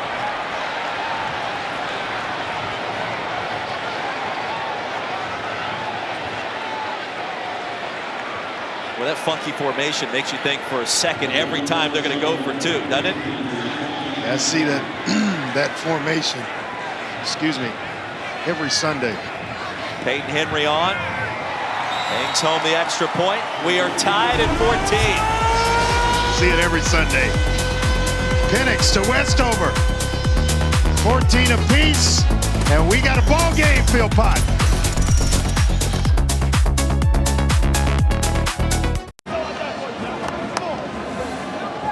Friday night spotlight shines on Oregon State D-back Alex Austin. Alex was born and raised in Long Beach, California, where he was an honor roll student. And now he's using his NIL money to create a scholarship, partnering with Access Scholarships and the HiRect app, and establishing the Alex Austin Overcoming Adversity Scholarship. It provides aid to access higher education for disadvantaged students, and he told me he's seen the need for this firsthand from his community. His father's a Long Beach City Councilman, and his mother is an Assembly Member District Director, and they raised quite a young man. There were 2,500 applicants for the scholarship, and Alex read the top 25, and recently 3 scholarships were awarded. You guys mentioned earlier, he wants your job as a sports analyst on TV one day. He also records his own music too. He's got the goods. Yeah, on awesome. top of that, Awesome. too, like it was interesting. He wants to be an entrepreneur, wants to run his own business, loves restaurants, has his eyes set, perhaps on a franchise at some point. Oregon State gets it back from the 20-yard line, and we'll take you back to that last touchdown from Penix to Westover. Yeah, Ray Wright is the corner that's at the bottom of the screen. All you got to do is look back inside. The safety's over the top. It's not cover 2. It's one safety in the middle. So you're in one of 2 coverages, either man or I've got the deep third and zone. Well, he gets caught in the eye candy looking inside, lets Westover creep behind him, and you can't make that mistake against Michael Penix Jr. Coletto, Martinez out of the eye. Martinez hit near the line, bounces forward for a gain of 1, and that's it. Oregon State was solid on those first 3 offensive possessions. Yeah. Since then, not so much. Well, I think you look at what Washington's doing defensively. They've kind of gotten a handle on this running game where Martinez was running wild early in this game. They've slowed him tremendously. Fenwick, along with Griffin, who's also had reps, well, not so much. On second down, Gulbranson completes it. Anthony Gould grabs it. That's a first down and a big pitch and catch. You guys were mentioning Washington making adjustments to the run game of Oregon State. Kalen DeBoer told me it was critical to get penetration and stop Martinez in his tracks. He wanted to make initial contact with the freshman running back at the line of scrimmage and not let him get that extra layer in the vision to get to the second seam of the defense. Mission accomplished so far. 12-yard gain. Play action on first down. Gulbranson steps up. Sidesteps a defender, and he'll pick up something, making something out of nothing. But I like what Brian Lindgren is doing, the offensive coordinator for Oregon State. So Washington's starting to pack the box so you can't get vision, you can't get to the second level. Was leaving corners one-on-one outside. Simple remedy. Throw a hitch route, which is exactly what he did the play before to Gould, who happens to be a playmaker. You can take a 6-yard hitch and turn it into a first down. Branson picks up 5. On second down, Jam Griffin straight ahead. He'll pick up a first down. How about the finish there? A gain of 8, just weaving his way through traffic. And just that hitch route spreads the defense again, where now you've got the creases for the run game that you had earlier. It's a great back and forth, nice little chess match that they have going on between offensive coordinator and defensive coordinator. As my old coaches would say, just go where they ain't. That doesn't sound like a chess match, but we'll take it. Approaching 4 to go in the third quarter.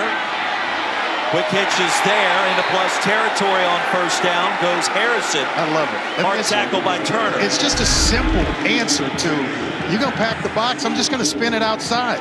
And it doesn't have to be where I've got to drop back to do it. I don't have to take 3 steps, raise up and give it. We used to call those on-air shots. That was actually lightning. So if you're going outside, it's lightning. If you're going to the slot inside, it's thunder. So thunder or lightning tells you where I'm going with it, and it alerts the receivers the ball's coming to you.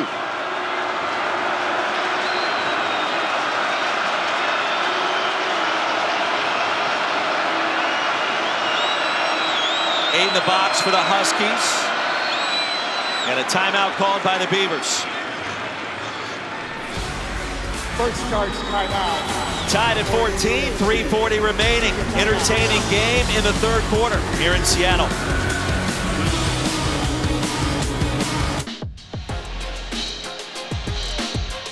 Yeah, it's the famous Fishmongers at Pike Place Market in Seattle, a tradition that started in the 1980s, a must-see entertainment option. A major local tourist attraction. The fish can sometimes weigh up to 30 pounds. We made our way down there earlier today.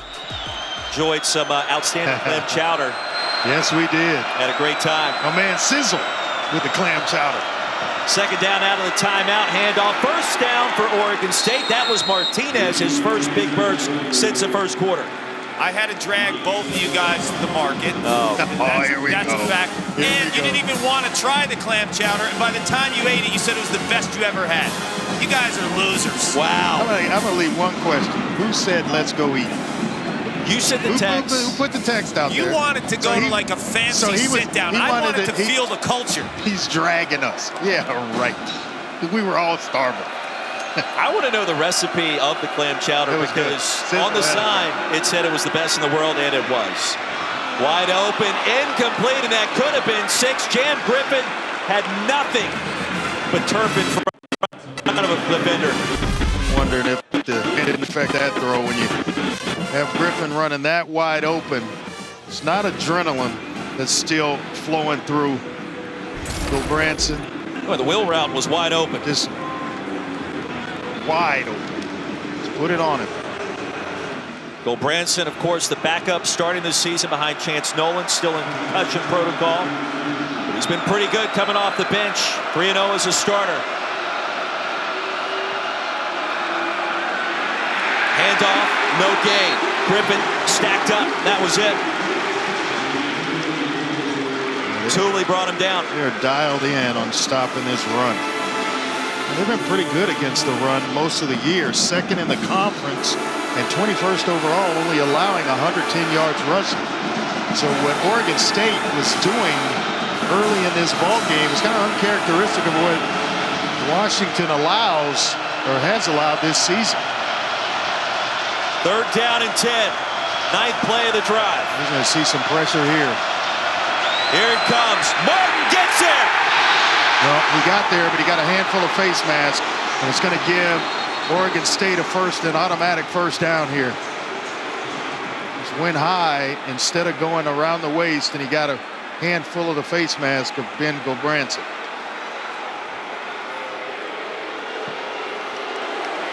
Personal foul, face mask, number 3 defense, 15-yard penalty. It's an automatic first down. Easy call. Easiest call they'll make, maybe all year. Third personal foul called against the Huskies tonight. Unfortunate break for Kalen DeBoer's club. First down, Oregon State, all the way down to the 27. So you got to feed the freshman running back here, don't you? I would. If you get them spread out, you got what you're looking for, and I think they have it right here. Coletto, the fullback. Gulbranson perhaps changing the play. And it is Martinez. Good gain on first down, crossing the 25. Smart check, designed to go left. All he did was take the run and go opposite and put Martinez on the short side into the boundary with the run, where there were an extra defender on the outside of the formation to his left. He sent the play right. Martinez out, Fenwick back in after a gain of 3.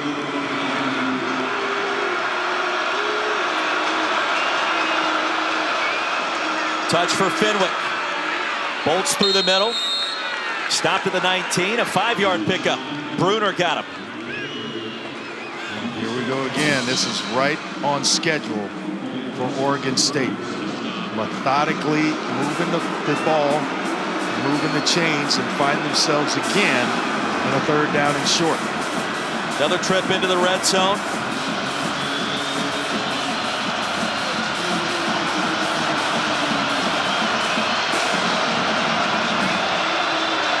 Here's Coletto.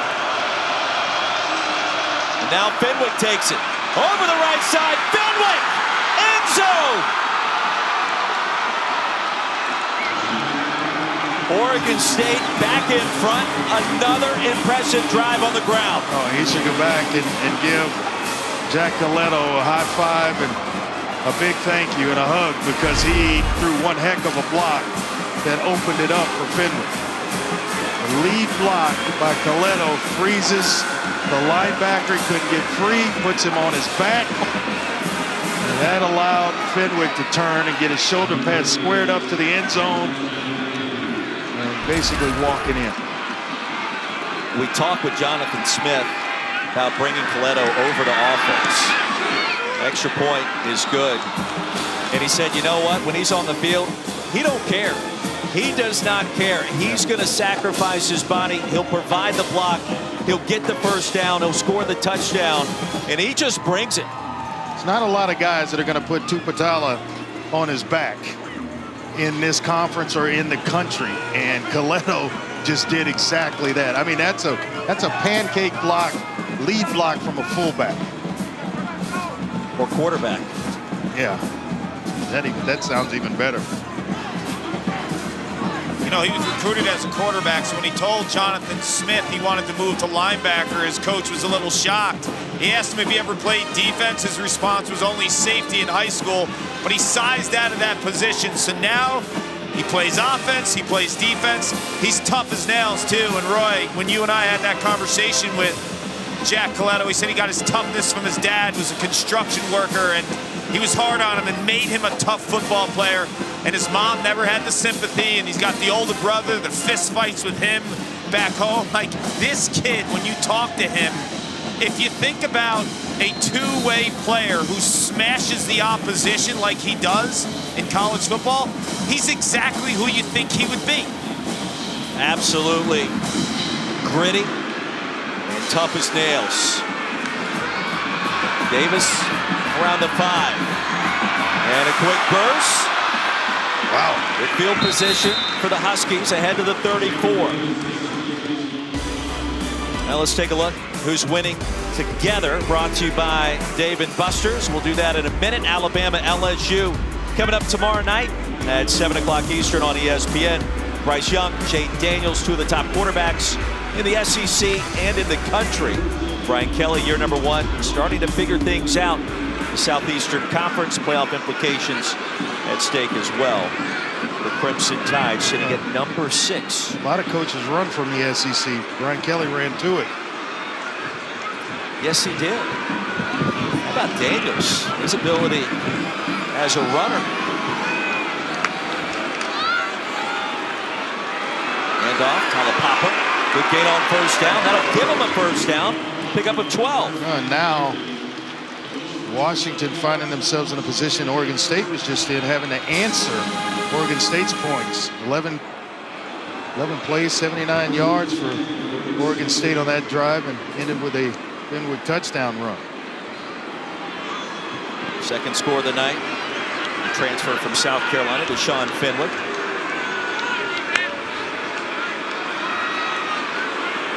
Time winding down here in our third quarter. That's the end of the third quarter. Now the Huskies starting to find their rhythm on offense, led by Michael Penix Jr., but Oregon State still with a touchdown lead, 15 to go in Seattle.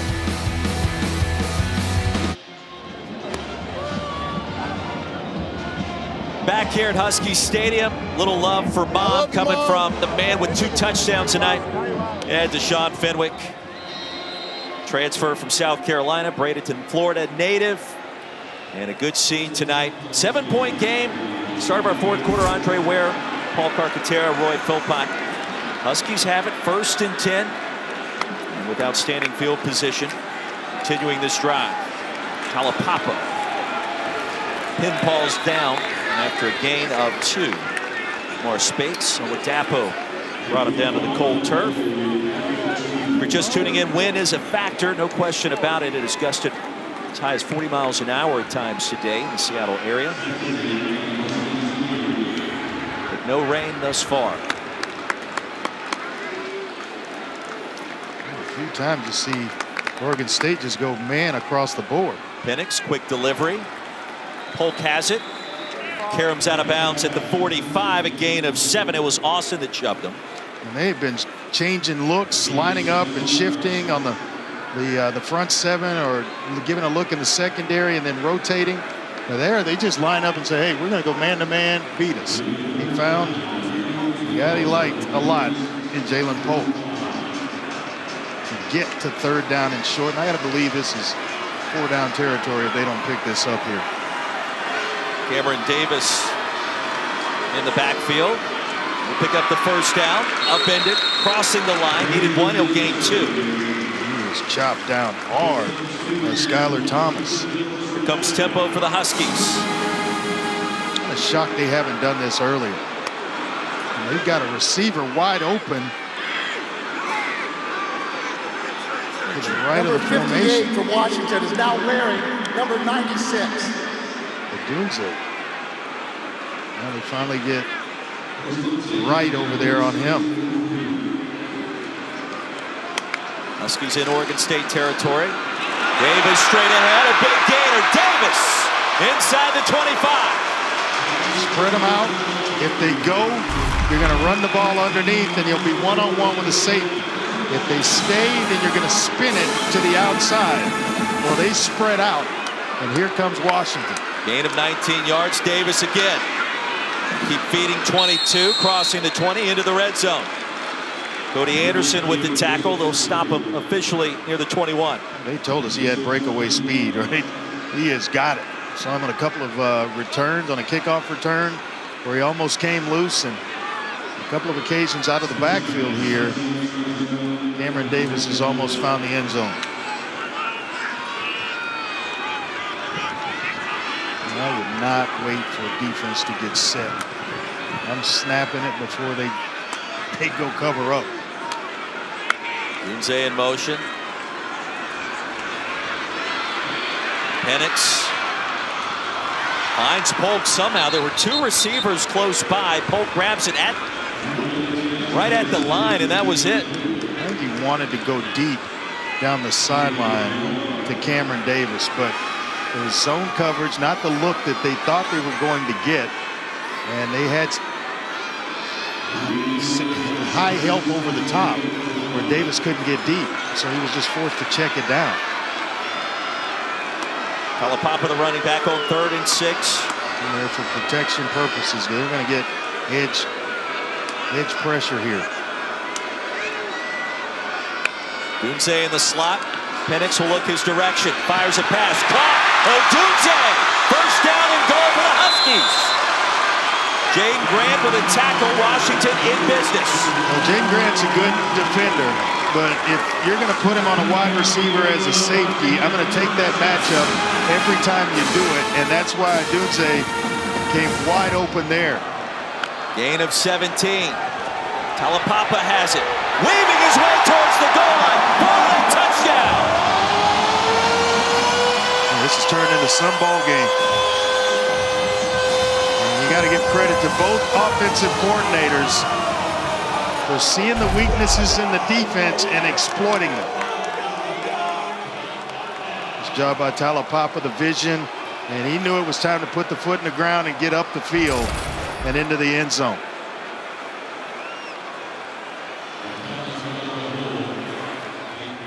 Peyton Henry. Perfect on his extra points this season. There is a flag on the field on the conversion. This will go against Oregon State. Offside, number 5 defense. A penalty is declined. The result of the extra point is good. So Andre, the Huskies now last 2 possessions resulting in 2 touchdowns. Penix in rhythm. Seeing some players start to make some big-time plays. Well, and then, you know, you start to think, you hate to go back to it, but you got 6 points that were left on the board on 4th down stops for Oregon State, and so that's going to. Welcome back to Husky Stadium, and as you can tell, the lights are out. We have suffered a partial power outage here inside the stadium. Tied at 21 with Oregon State and Washington. After the Huskies just scored the tying touchdown. Lights You're Peyton waiting Henry for them to come back with on. the extra point. So it's approximately 15 to 20 minutes. And as you heard right there from our referee, Michael Mothershed, the lights at Husky Stadium shut down, and it will take approximately 15 minutes for those lights to cut back on. So we will step aside for a moment. Tied at 21, 11:36 to go. It's been a wild Friday night already. Stay with us. The conclusion.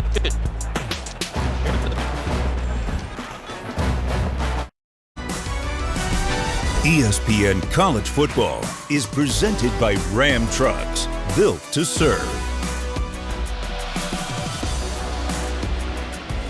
Yeah, that's right. The first meeting between these two programs all the way back in 1897. State Agricultural College, later becoming Oregon State, defeated Washington by a score of 16-0. That Washington photo was the team that competed in that game. Still waiting for the lights to come back on at Husky Stadium. Reminder, there has been a lot of wind in Washington and the Seattle area today. Tied at 21, 11:36 to go. What's been a great game. Take a look at the game recap, and really the big story, the pick six early thrown by Michael Penix and return tray by Marcaranis Arnold. Yeah, that put Oregon State up 14-7 at the half, and they had to battle back. But then all of a sudden, here comes Michael Penix finding Jack Westover in the back of the end zone. That tied things up. We get Deshaun Fenwick with a touchdown run to give Oregon State the lead, and then Wayne Talapapa, he gets into the end zone to tie things back up at 21 apiece. Oh, Penix now with 232 yards through the air, the nation's leading passer, averaging 366 this season. The two touchdowns by Fenwick, South Carolina transfer, and yeah, the power outage at 1:17 Eastern time. Also a developing story. Listen, Friday nights this year, they've been wild. They've been competitive. We had 6 consecutive one-possession games, Andre, and you know, we've seen a little bit of antics along the way, including tonight, and we mentioned the wind, and that's probably one of the reasons the power went out, but they're restarting the lights as we speak. Yeah, it's been an entertaining game. I think, you know, a lot of back and forth, and then we finally get the offensive coordinators and defensive coordinators kind of on the same page, and they're calling, scheming up to take advantage of what the other's doing. It's a nice chess match that was going on. I hate to see this, because for the players, now you got to figure out a way to stay warm or get yourself going again after this 15-20 minute delay. Yeah, and you think about the importance of this game. Both teams at 6-2. You've got a first-year head coach in Kalen DeBoer here at UW. Jonathan Smith has done a tremendous job down in Corvallis. He's also 6-2. Both teams 3-2 in the Pac-12. So separation will be created between the winner and the loser of this game tonight, and you start thinking about postseason plans, bigger bowl games for tonight's winner. So a lot on the line, and theoretically, technically, if you win this game, you're still in contention in the Pac-12 to win the championship as well. I think both teams kind of understood what the effect of this game would actually have, and there's kind of the lay of the land in the Pac-12 right now.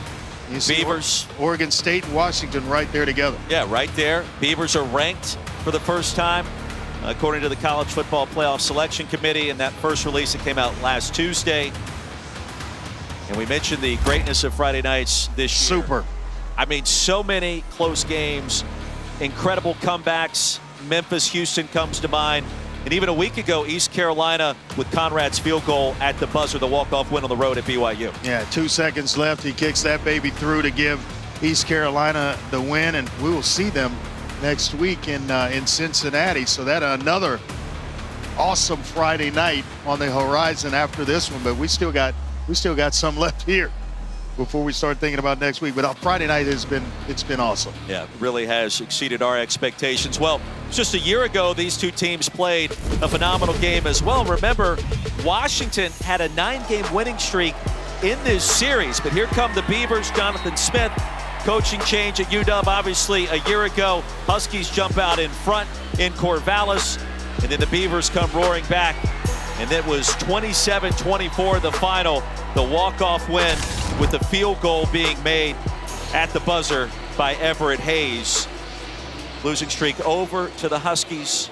And now Oregon State trying to start a new streak in their favor in a series that dates all the way back to 1897. A lot of football been played since 1897. We're restarting the lights. Hopefully we'll have another update for you when we come back here in Seattle. Tied at 21. Fourth quarter underway.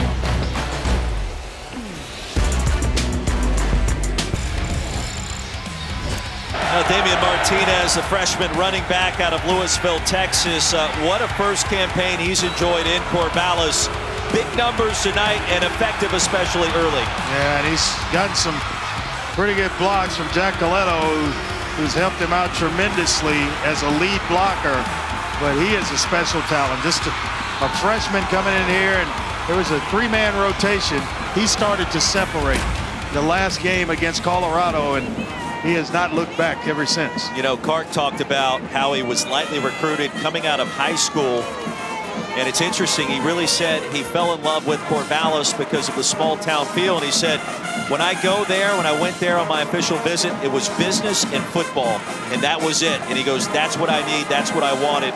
It was a perfect fit with the Beavers. And I tell you what, it's looked really swell so far in his first year. Kids will ask me, what should I do, when I'm taking a recruit or making a decision on where I'm going to go to school. And for me, it was just, and the advice I give is what feels like home to you, what feels right. And you just know just by that simple thing.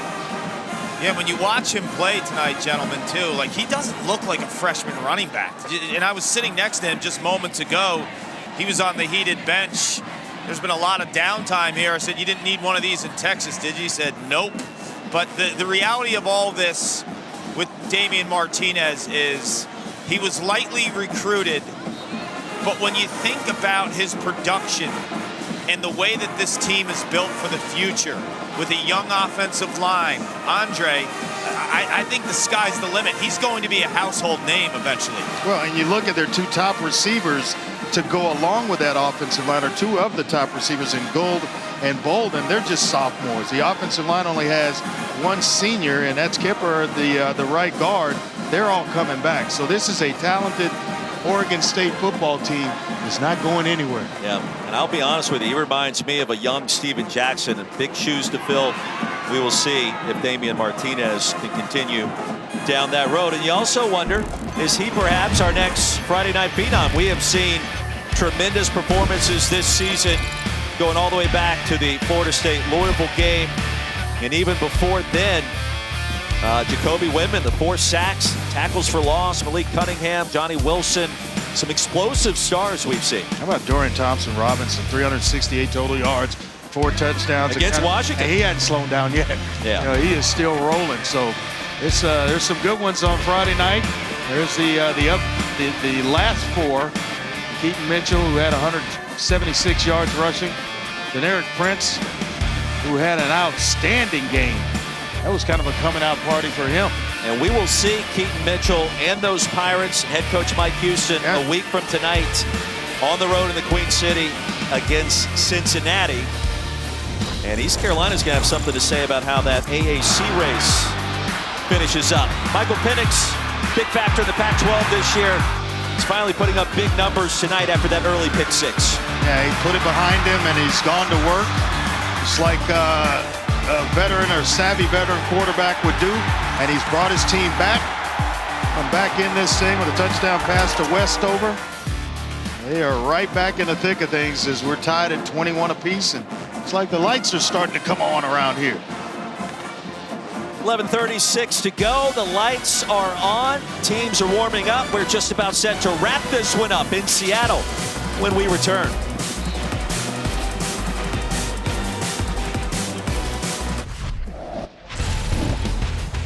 And now let's take a look at who's winning together, brought to you by Dave & Buster's. Jack Coletto paving the path for another Oregon State touchdown moments ago. He's pancaking people, helping Fenwick get himself into the end zone. I don't know if we've seen a better block all season long than the one that Jack Coletto threw on that touchdown run. And I'm going to go back to what we talked about early in this game, the beef between Carcaterra and Coletto, because there was something about spaghetti sauce. There was something about a secret recipe with grandmothers. I'm not sure what it was, but there was some tension in our conversations with Jack Coletto this week. Yeah, let's slow down here. First of all, Jack Coletto told me that he had a family recipe, a spaghetti sauce recipe, right? I don't call it spaghetti sauce, I call it marinara, right? That's for starters. And then I was curious. I asked, hey, can you give me this recipe? And he was slow to go. He's like, it might be top secret. Then I said, listen, if you give me your spaghetti sauce recipe, I'll give you my Grandma Mary's meatballs. And my Grandma Mary Ferrara, God rest her soul, she's a legend in the kitchen. And her meatballs, that recipe was straight from Italy. He was still slow to go. I was going to do a swap with him. So Jack Coletto, you're a great football player, but you need your head checked when it comes to training recipes.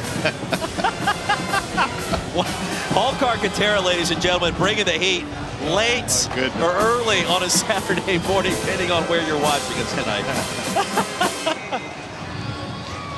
He's competitive, isn't he? Yes, he is. And look, Coletto, you want to talk about some of the all-time greats in terms of two-way players. I mean, Miles Jack comes to mind, but you think about other players that have 20 career rushing touchdowns, 20 career tackles. Remember, he's playing defense as a linebacker, too. Very short list, and he's done a tremendous job on both sides of the football. Tell you what, he's thrown a couple of blocks tonight that have impressed me. I don't need a list to know how impressive Jack Coletto is. Now the Huskies having a little fun on social media. Yeah, anyone know an electrician? If you're just tuning in, the lights went out at around 1:17 Eastern time, and it took them about 15 minutes to come back on. They are on. Oregon State completed its new pregame warm-ups, if you will, and Washington concluding those as we speak. So we're just about set, ready to go in a tie ball game, in a critical game in the Pac-12, no less. And you hate to see a stoppage like this, because it basically will boil down to who can stay warmer the longest, or who can get back to playing the way the game was being played at the time it was stopped, instead of just playing it through where everybody's all warmed up, stretched out, and ready to go. Well, Jonathan Smith has done a great job resurrecting this Oregon State football program. And of course, you remember him as the star quarterback back in the day. Go back to 2000, 11-1 that season, finished the year ranked 4th in the country. And then Jonathan Smith went from quarterback to offensive play caller here in Seattle with the Huskies. 4-year stint, did a great job tutoring Jake Browning, of course, Pac-12 Player of the Year in 2016, playoff appearance, and then taking over back at his alma mater in Corvallis in 2018. Last 2 years have started to see some of that special sauce that he cooks with. And look, sky's the limit with what we've seen so far with this team this year, and even tonight, Andre. Yeah, I've been very impressed with not only Jonathan Smith, but the coaching staff and how responsive the players are to the coaching. And it's a simple game. We overcomplicate it sometimes, and the simplicity of it needs to be on display at times, and that's what you get from Oregon State. They're just not. They're gonna go where you're not, and that's the game. From a player's perspective, not sure if you ever had to deal with a delay like this at Houston or the NFL or at any level, but what are you thinking about right now, knowing it's been about 20 minutes, the importance of this game and the fact it's still tied? I'm trying to get as sweaty as I possibly can, as fast as I can, with a break that's there. And that's how you come into a game. That's how I like to come into it, and you're trying to do that, or duplicate that again to restart this last, or play this last 11:36. Now the Pac-12 has been an improved conference this year. Very first CFP Top 25 certainly confirmed that notion to us. 5 teams from the league, the Conference of Champions, ranked in the top 25, including Oregon State for the first time ever. Those 2 teams in the top, Oregon and SC, they still have a chance to reach the college football playoff. Yeah, two teams in the top 10, and anything It can happen between now and the rest of the season. Hey, Bruins are there too, knocking on the door. It's some really good football being played, and there's a lot left. All right, so we're about ready to restart this one. Remember, the last play was the extra point after the touchdown scored by Wayne Talapapa. The ensuing kickoff happens almost 25 minutes later, not a shade longer. The wind is picked up, the temperature is dropping as that kickoff bounces out of bounds. So the infraction will set up Oregon State with good field position. Free kick out of bounds. Number 95 kicking team. The receiving team has elected to take the ball at the 35-yard line. First down.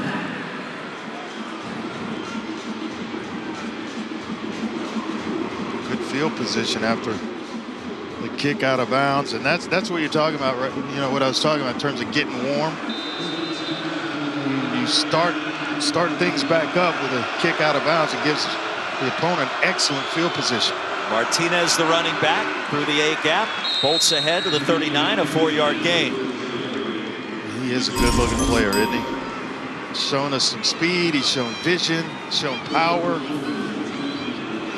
Ohio State taking on Northwestern tomorrow.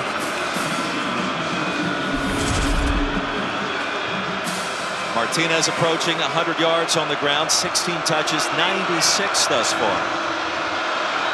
Second down and 6.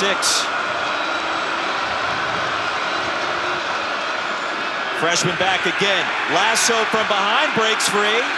Braylon Trice got there. No gain on the play. It's third down. Trice got there, but Jeremiah Martin finished things off as he slips out of the grip of Braylon Trice. But he was the guy that slowed him down in order for Martin to finish things off. And a big third down here is we got to that point where all of a sudden the tennis analogies start coming.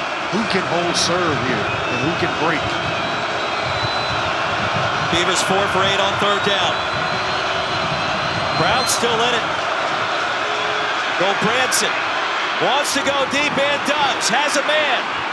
Incomplete. Well, the wind just took that ball and moved it about 10 yards inside of where Anthony Gould was running his route. Just blew it all the way back inside. Just a little out and up. You had him beaten. Perryman was beaten, and then the ball just continues to work inside as the wind's blowing it that way. Amazing. And Andre, it is gusting, at least here in our broadcast position, as hard perhaps as it has all night. We'll ask Paul what it's like down on the field, but no question, wind played a factor. And ensuing punt caroms into the end zone. Clark, what's it like down there in terms of the wind? It's brutal. I mean, I hear you guys complaining during the breaks. I'm like, come down to the field.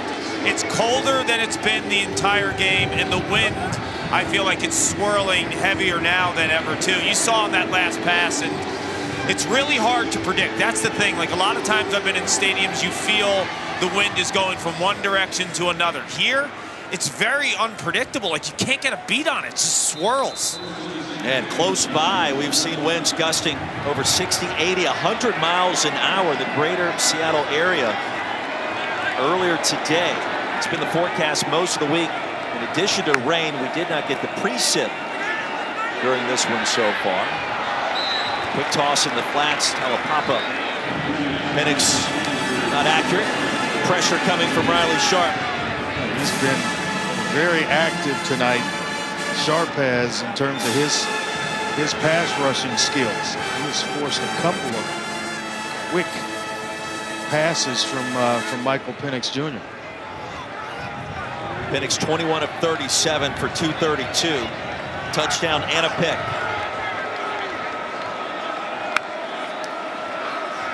We'll roll the pocket. Penix surveys and delivers a pass incomplete. Now Polk got a hand on it. That was it. Let me tell you something. The wind doesn't affect him when he throws the ball. I mean, it is tight. It's tight spiral, and it is humming to his receiver. And Andre, it does feel like both offenses a little rusty coming out of that 25-minute hiatus. It's kind of like starting over again. So he shut it down for 20 minutes. It's tough to to rev it back up.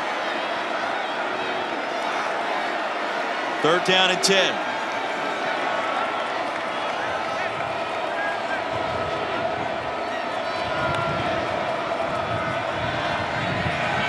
Penix sidearms it incomplete.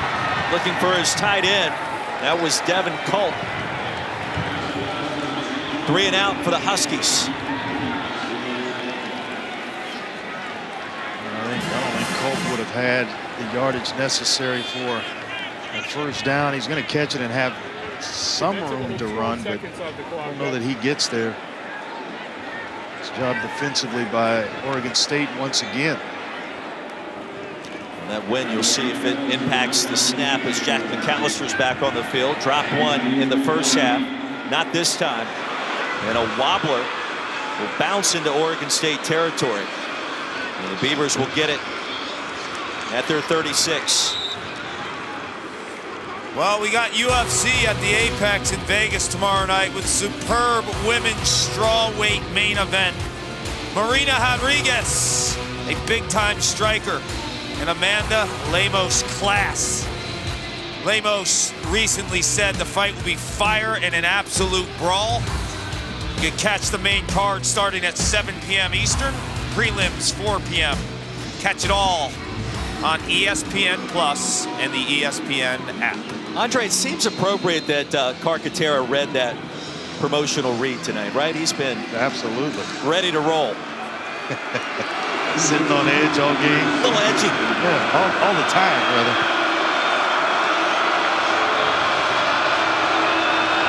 Oregon State gets it back. Still tied at 21. And a handoff for Griffin. Head to the 45, an 8-yard gain. Covering it up in traffic. And Coletto with another good block. Another good lead block for Jam Griffin.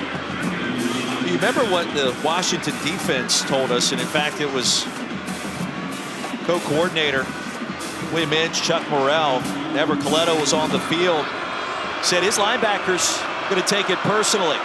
They've been up to the challenge. Coletto's had it as a ball carrier. And as a blocker, he has been devastating. 1st down gain, needed 2, picked up 3, and that was Griffin once again. Nice block, nice run there by Griffin to pick up the 1st down and move the chains. This is kind of the approach that Oregon State took to start the game. They checked Griffin out. Martinez comes back in, and they got behind this big offensive line and let everything kind of get itself heated. So that's kind of the approach they're taking right here. From the 48, Martinez with that burst over 100 yards into Washington territory. Butala tripped him up. Gets slim through the hole. He's 6 foot, about 215, 216 pounds. But he's been magical getting through the original line of scrimmage. 104 yards on 18 carries, and then you see the other 3. We told you it was a 3-headed monster coming in here. All guys over 4 yards a carry, which is outstanding. Leto, the fullback, Martinez straight ahead on 2nd and 2. And he'll pick up the first. Wow. How about the secondary effort? I thought he was going to be stopped short of the line to gain, and then all of a sudden there was a late burst by Martinez to pick up the 1st down.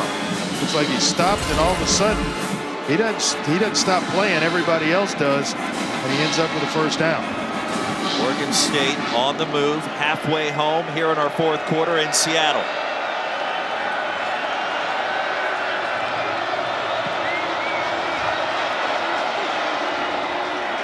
On the end around, Silas Bolden will be dropped inside the 40 by Tubutala. 2-yard gain.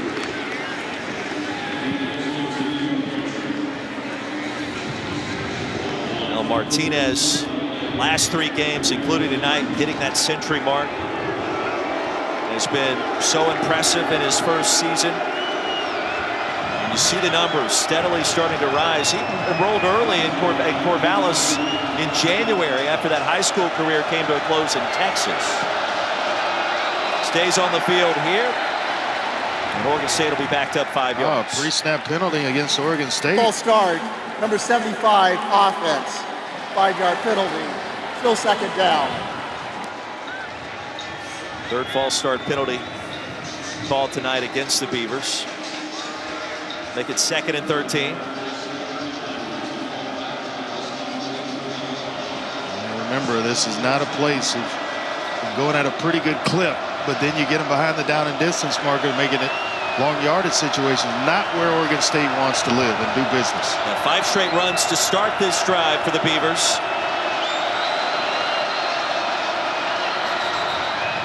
Make it 6. And that play was stopped before it started. There'll be a play clock penalty here.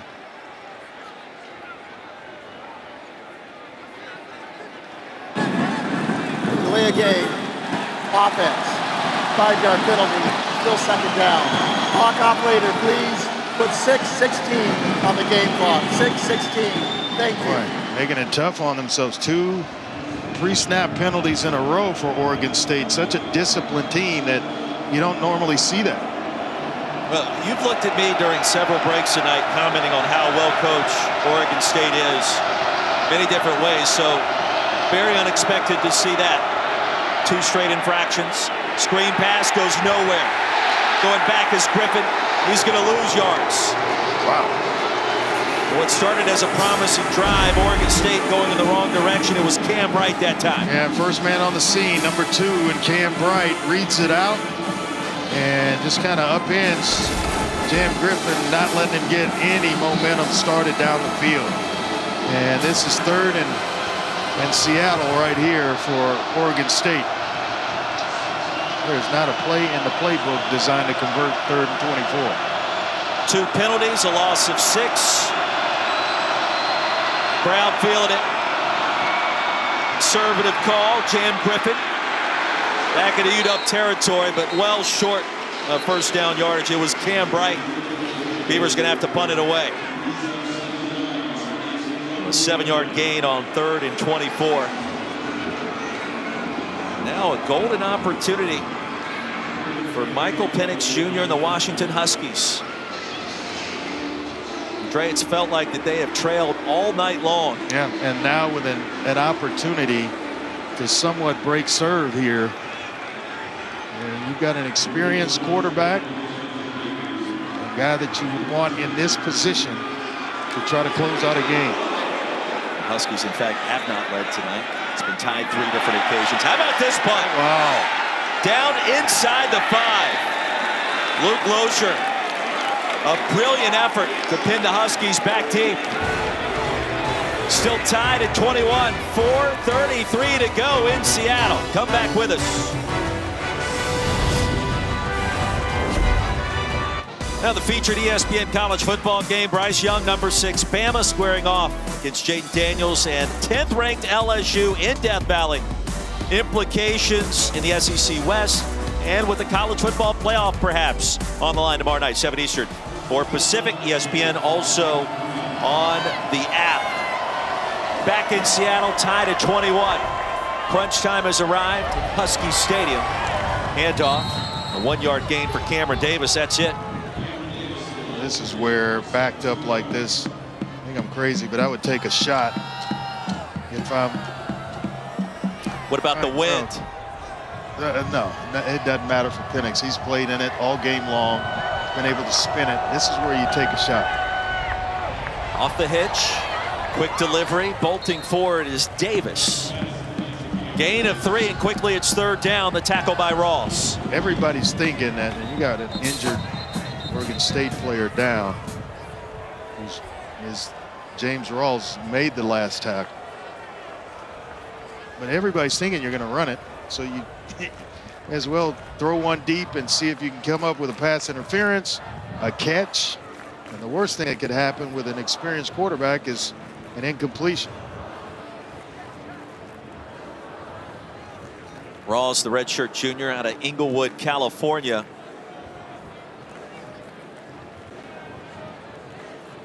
He's had some ball game, been all over the field. And transferred in from Fullerton College.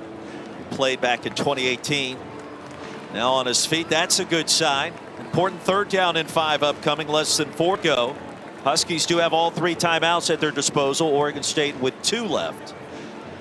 Well, the problem here is if you're Washington and you don't convert, Oregon State likely to have outstanding field position. Especially with this wind and not knowing what it's going to do. So really needed to convert here as Washington and Oregon State looking to get off the field.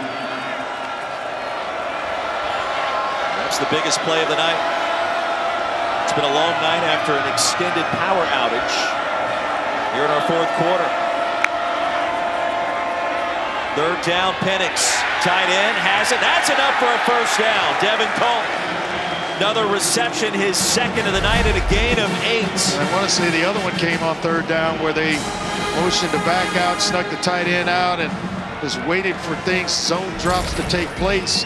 And he's excellent at timing that up where he leaks out of pass protection into a vacated area.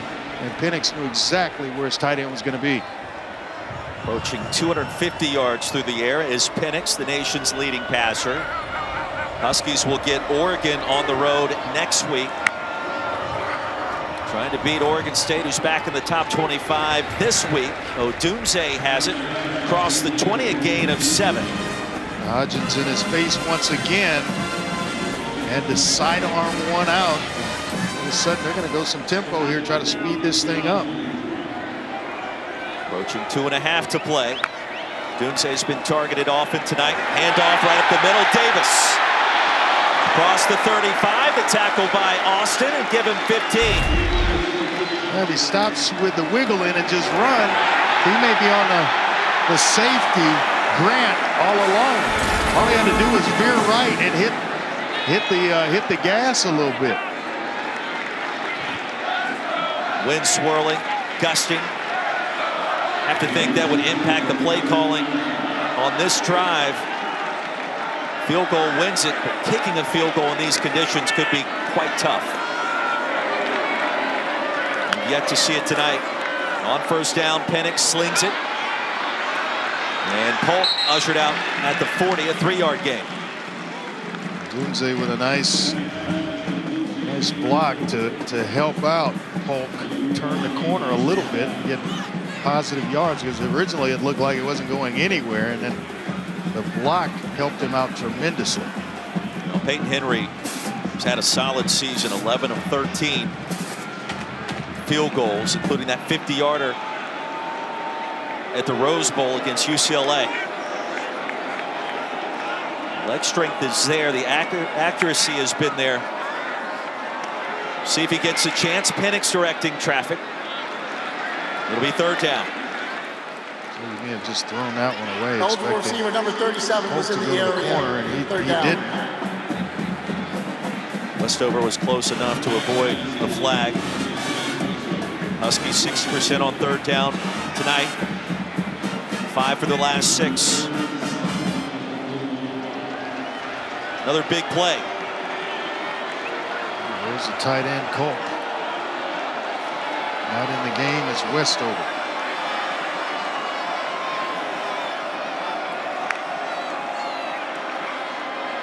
Time for Penix across the middle. 1st down into Oregon State territory. So good in big-time situations. It makes it look so easy. Jalen Polk moves the chains. Just in zone coverage, show your numbers to the quarterback, and the ball was right there for Polk to make a play and move the chains. Picks up 13. Penix 5 for 6 on this drive. Starting to feel that hot hand. Great coverage. Late flags. Oladapo interfered with Jalen McMillan, and that's going to prove costly.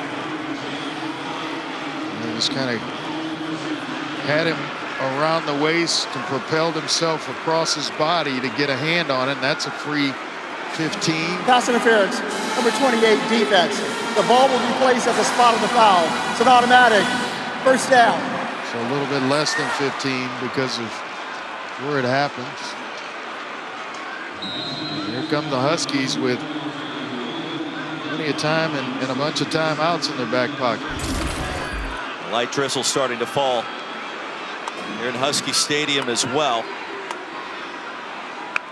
All 3 timeouts to work with. Plenty of time on the clock, as Dre indicated. Odunze with a spin move. Close to another Huskies first down. Wright missed a tackle. It gave Odunze enough room to pick up another Husky first down. So now you're thinking, take care of the football. Inching closer, you don't want to turn it over. Penix is doing his thing. Can't catch the ball, secure it, don't let it hit the turf or bounce off a pad into the air for an interception. You saw the graphic. No Pac-12 games this year without a field goal attempted. So far tonight, we have not had one. Penix will escape and we'll make it 2nd and 10. How greedy do you want to get, though, in trying to score a touchdown here with the win? I'm worried about working the clock right now and taking it down and leaving Oregon State basically nothing. Because if they get it with enough time, they can still operate their offense with 2 timeouts and maybe get in position to score. That young man from Walla Walla that just caught that pass from Penix. Yeah. Put a smile on the face. Peyton Henry trying to stay loose. He's got one-on-one coverage up top. 5 first downs on this drive so far for the Huskies. We'll set up the screen to Davis. Sent out at the 21. And Davis just gives them an energy, doesn't he? That, you know, Taulapapa, as good as he is in all 3 phases of the game, he just doesn't have the burst that Cameron Davis has. Well, Andre, you think about the UCLA game. Washington was ranked 15th in the AP Top 25. They've been out of that poll since then. They find a way to win this game tonight against a top 25 team. According to the college football playoff poll, they'll find their way back in those rankings next Tuesday night. A lot on the line in these final seconds. Davis is open and a diving grab.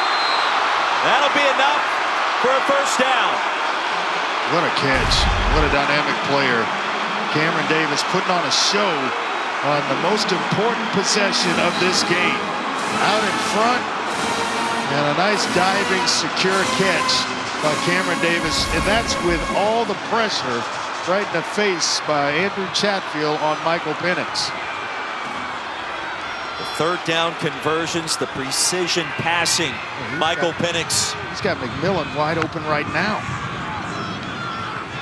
Penix, the pump fake, now will take off. Slides in near the 12. Short gain on first down. Clock winding down. Now at 32 seconds. Washington's going to take a timeout here with 32 seconds left on the clock. No rush, no hurry. They still have 2 left. This is an excellent drive. Accuracy of Michael Penix Jr. dealing with these windy conditions. This started way back or inside their 5-yard line, and he just went to work, chewing them up in the air. Started on their own 3, 4:33 left in the game before Michael Penix started spraying it around, finding receivers left and right. Guys in his face, doesn't matter. He's accurate with the football. Leading passer in the country has saved his best for last tonight.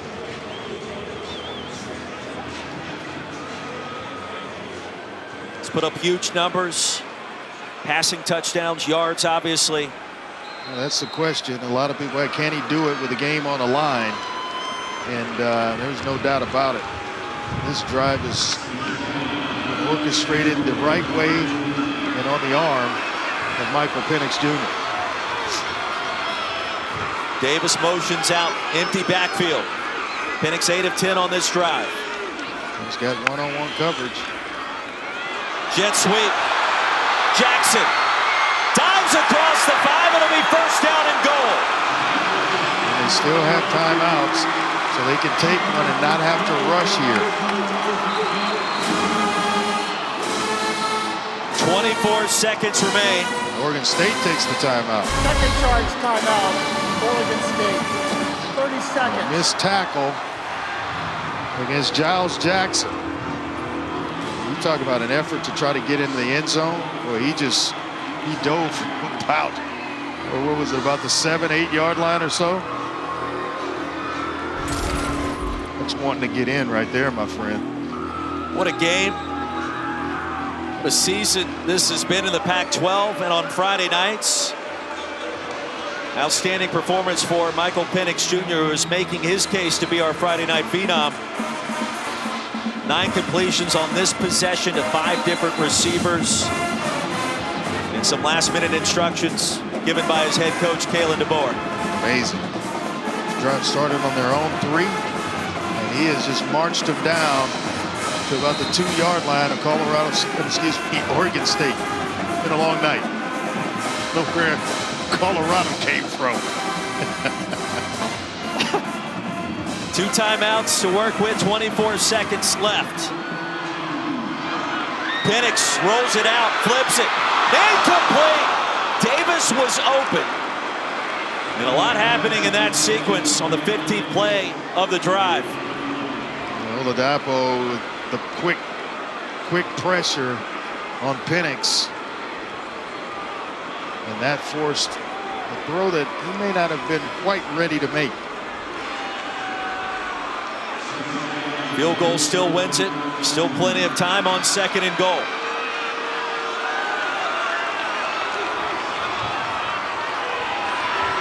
Davis will switch sides. Penix will roll it out again. End zone. Incomplete. McMillan could not corral it, working against Ryan Cooper. Now 3rd and goal. I don't know. I know they want to take advantage of him and move in the pocket because he's going to get pressure. But he's thrown so well from the pocket that I don't know that I would mess around with that on the most important downs of the game right now. Something quick, find a matchup that you like, and allow a receiver to win. You're just tuning in, the wind is a factor. Washington not ready to kick the field goal just yet. Penix lines up under center. And he will position his kicker right in the middle of the field in Peyton Henry. Oregon State's going to use their final timeout. It all comes down to this. Oregon State, 30 seconds. Peyton Henry, now a senior out of Danville, California. 2nd team All Pac-12 back in 2019. Game clock operator, there should be 12 seconds. He's had an outstanding career, strong season.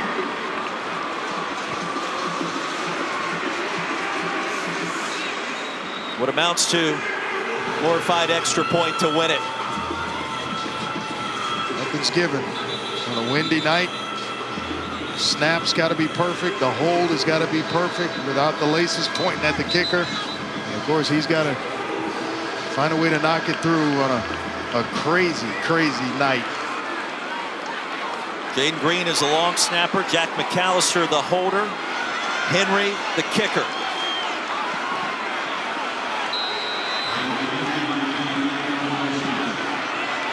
A 22-yard field goal to win it for the Huskies.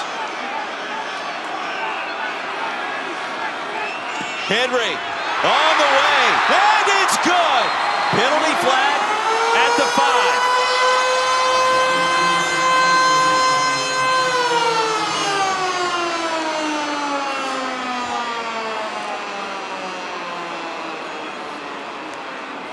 5. Don't go anywhere just yet.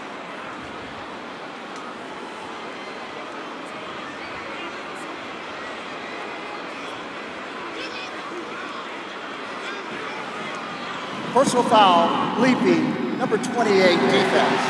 That 15-yard penalty will be enforced on the kickoff. The field goal is good. 8 seconds to go. Henry connects, and the Huskies grab the lead for the first time. Well, last week was East Carolina with 2 seconds left in the game on a Friday night to win it, and then tonight 12 seconds. For the Huskies of Washington, they knocked one through to go up 24-21. Craziness on Friday nights. Huskies trying to extend their win streak to 3.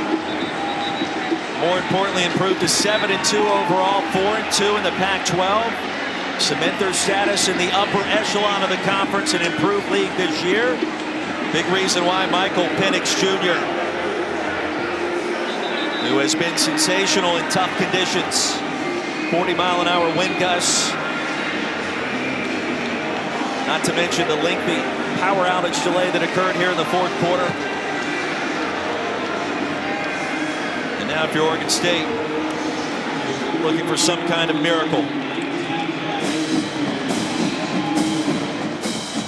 The job Kalen DeBoer has done. Here, number 1, coming in from Fresno State, former play caller in Indiana. Won the national championship at the NAIA level at Sioux Falls, where he played football. Now on the verge, continuing this incredible first season. Coletto, the lateral. Brought down at the 2 with 1 second remaining.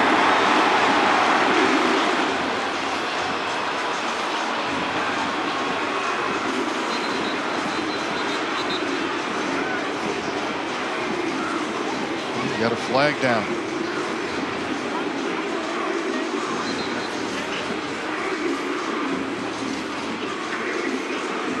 Let's see.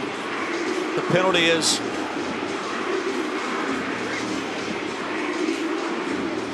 those squib kicks can be a bit awkward. Certainly felt that way.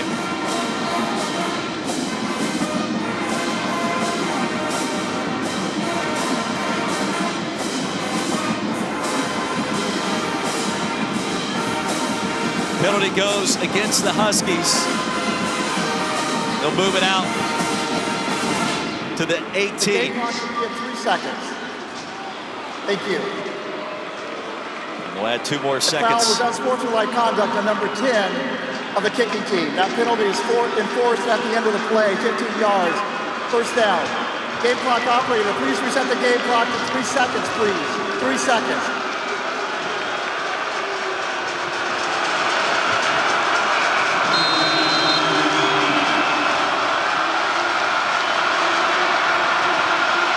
Should be the final play.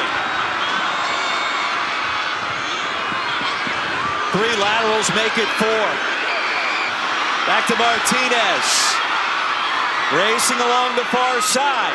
Dumps it off and it's picked off, and that'll do it. 24-21 the final score.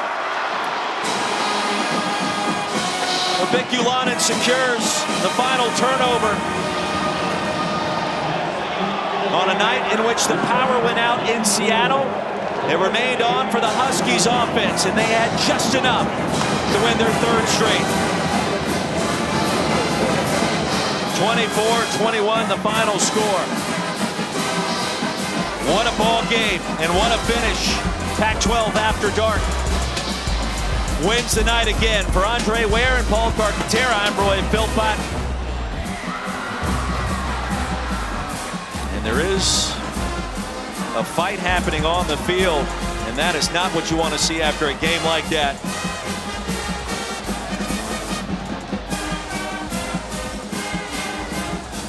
We'll keep it here for a moment as things begin to settle down just a little bit.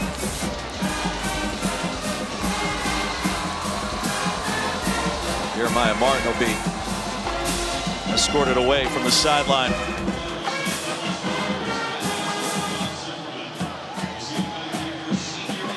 An emotional game, unusual fourth quarter, and that'll do it for us. 24-21, for real this time. For Andre Ware, Paul Carcaterra, I'm Roy Philpott. Good night from the Pacific Northwest. Thanks for watching this thriller.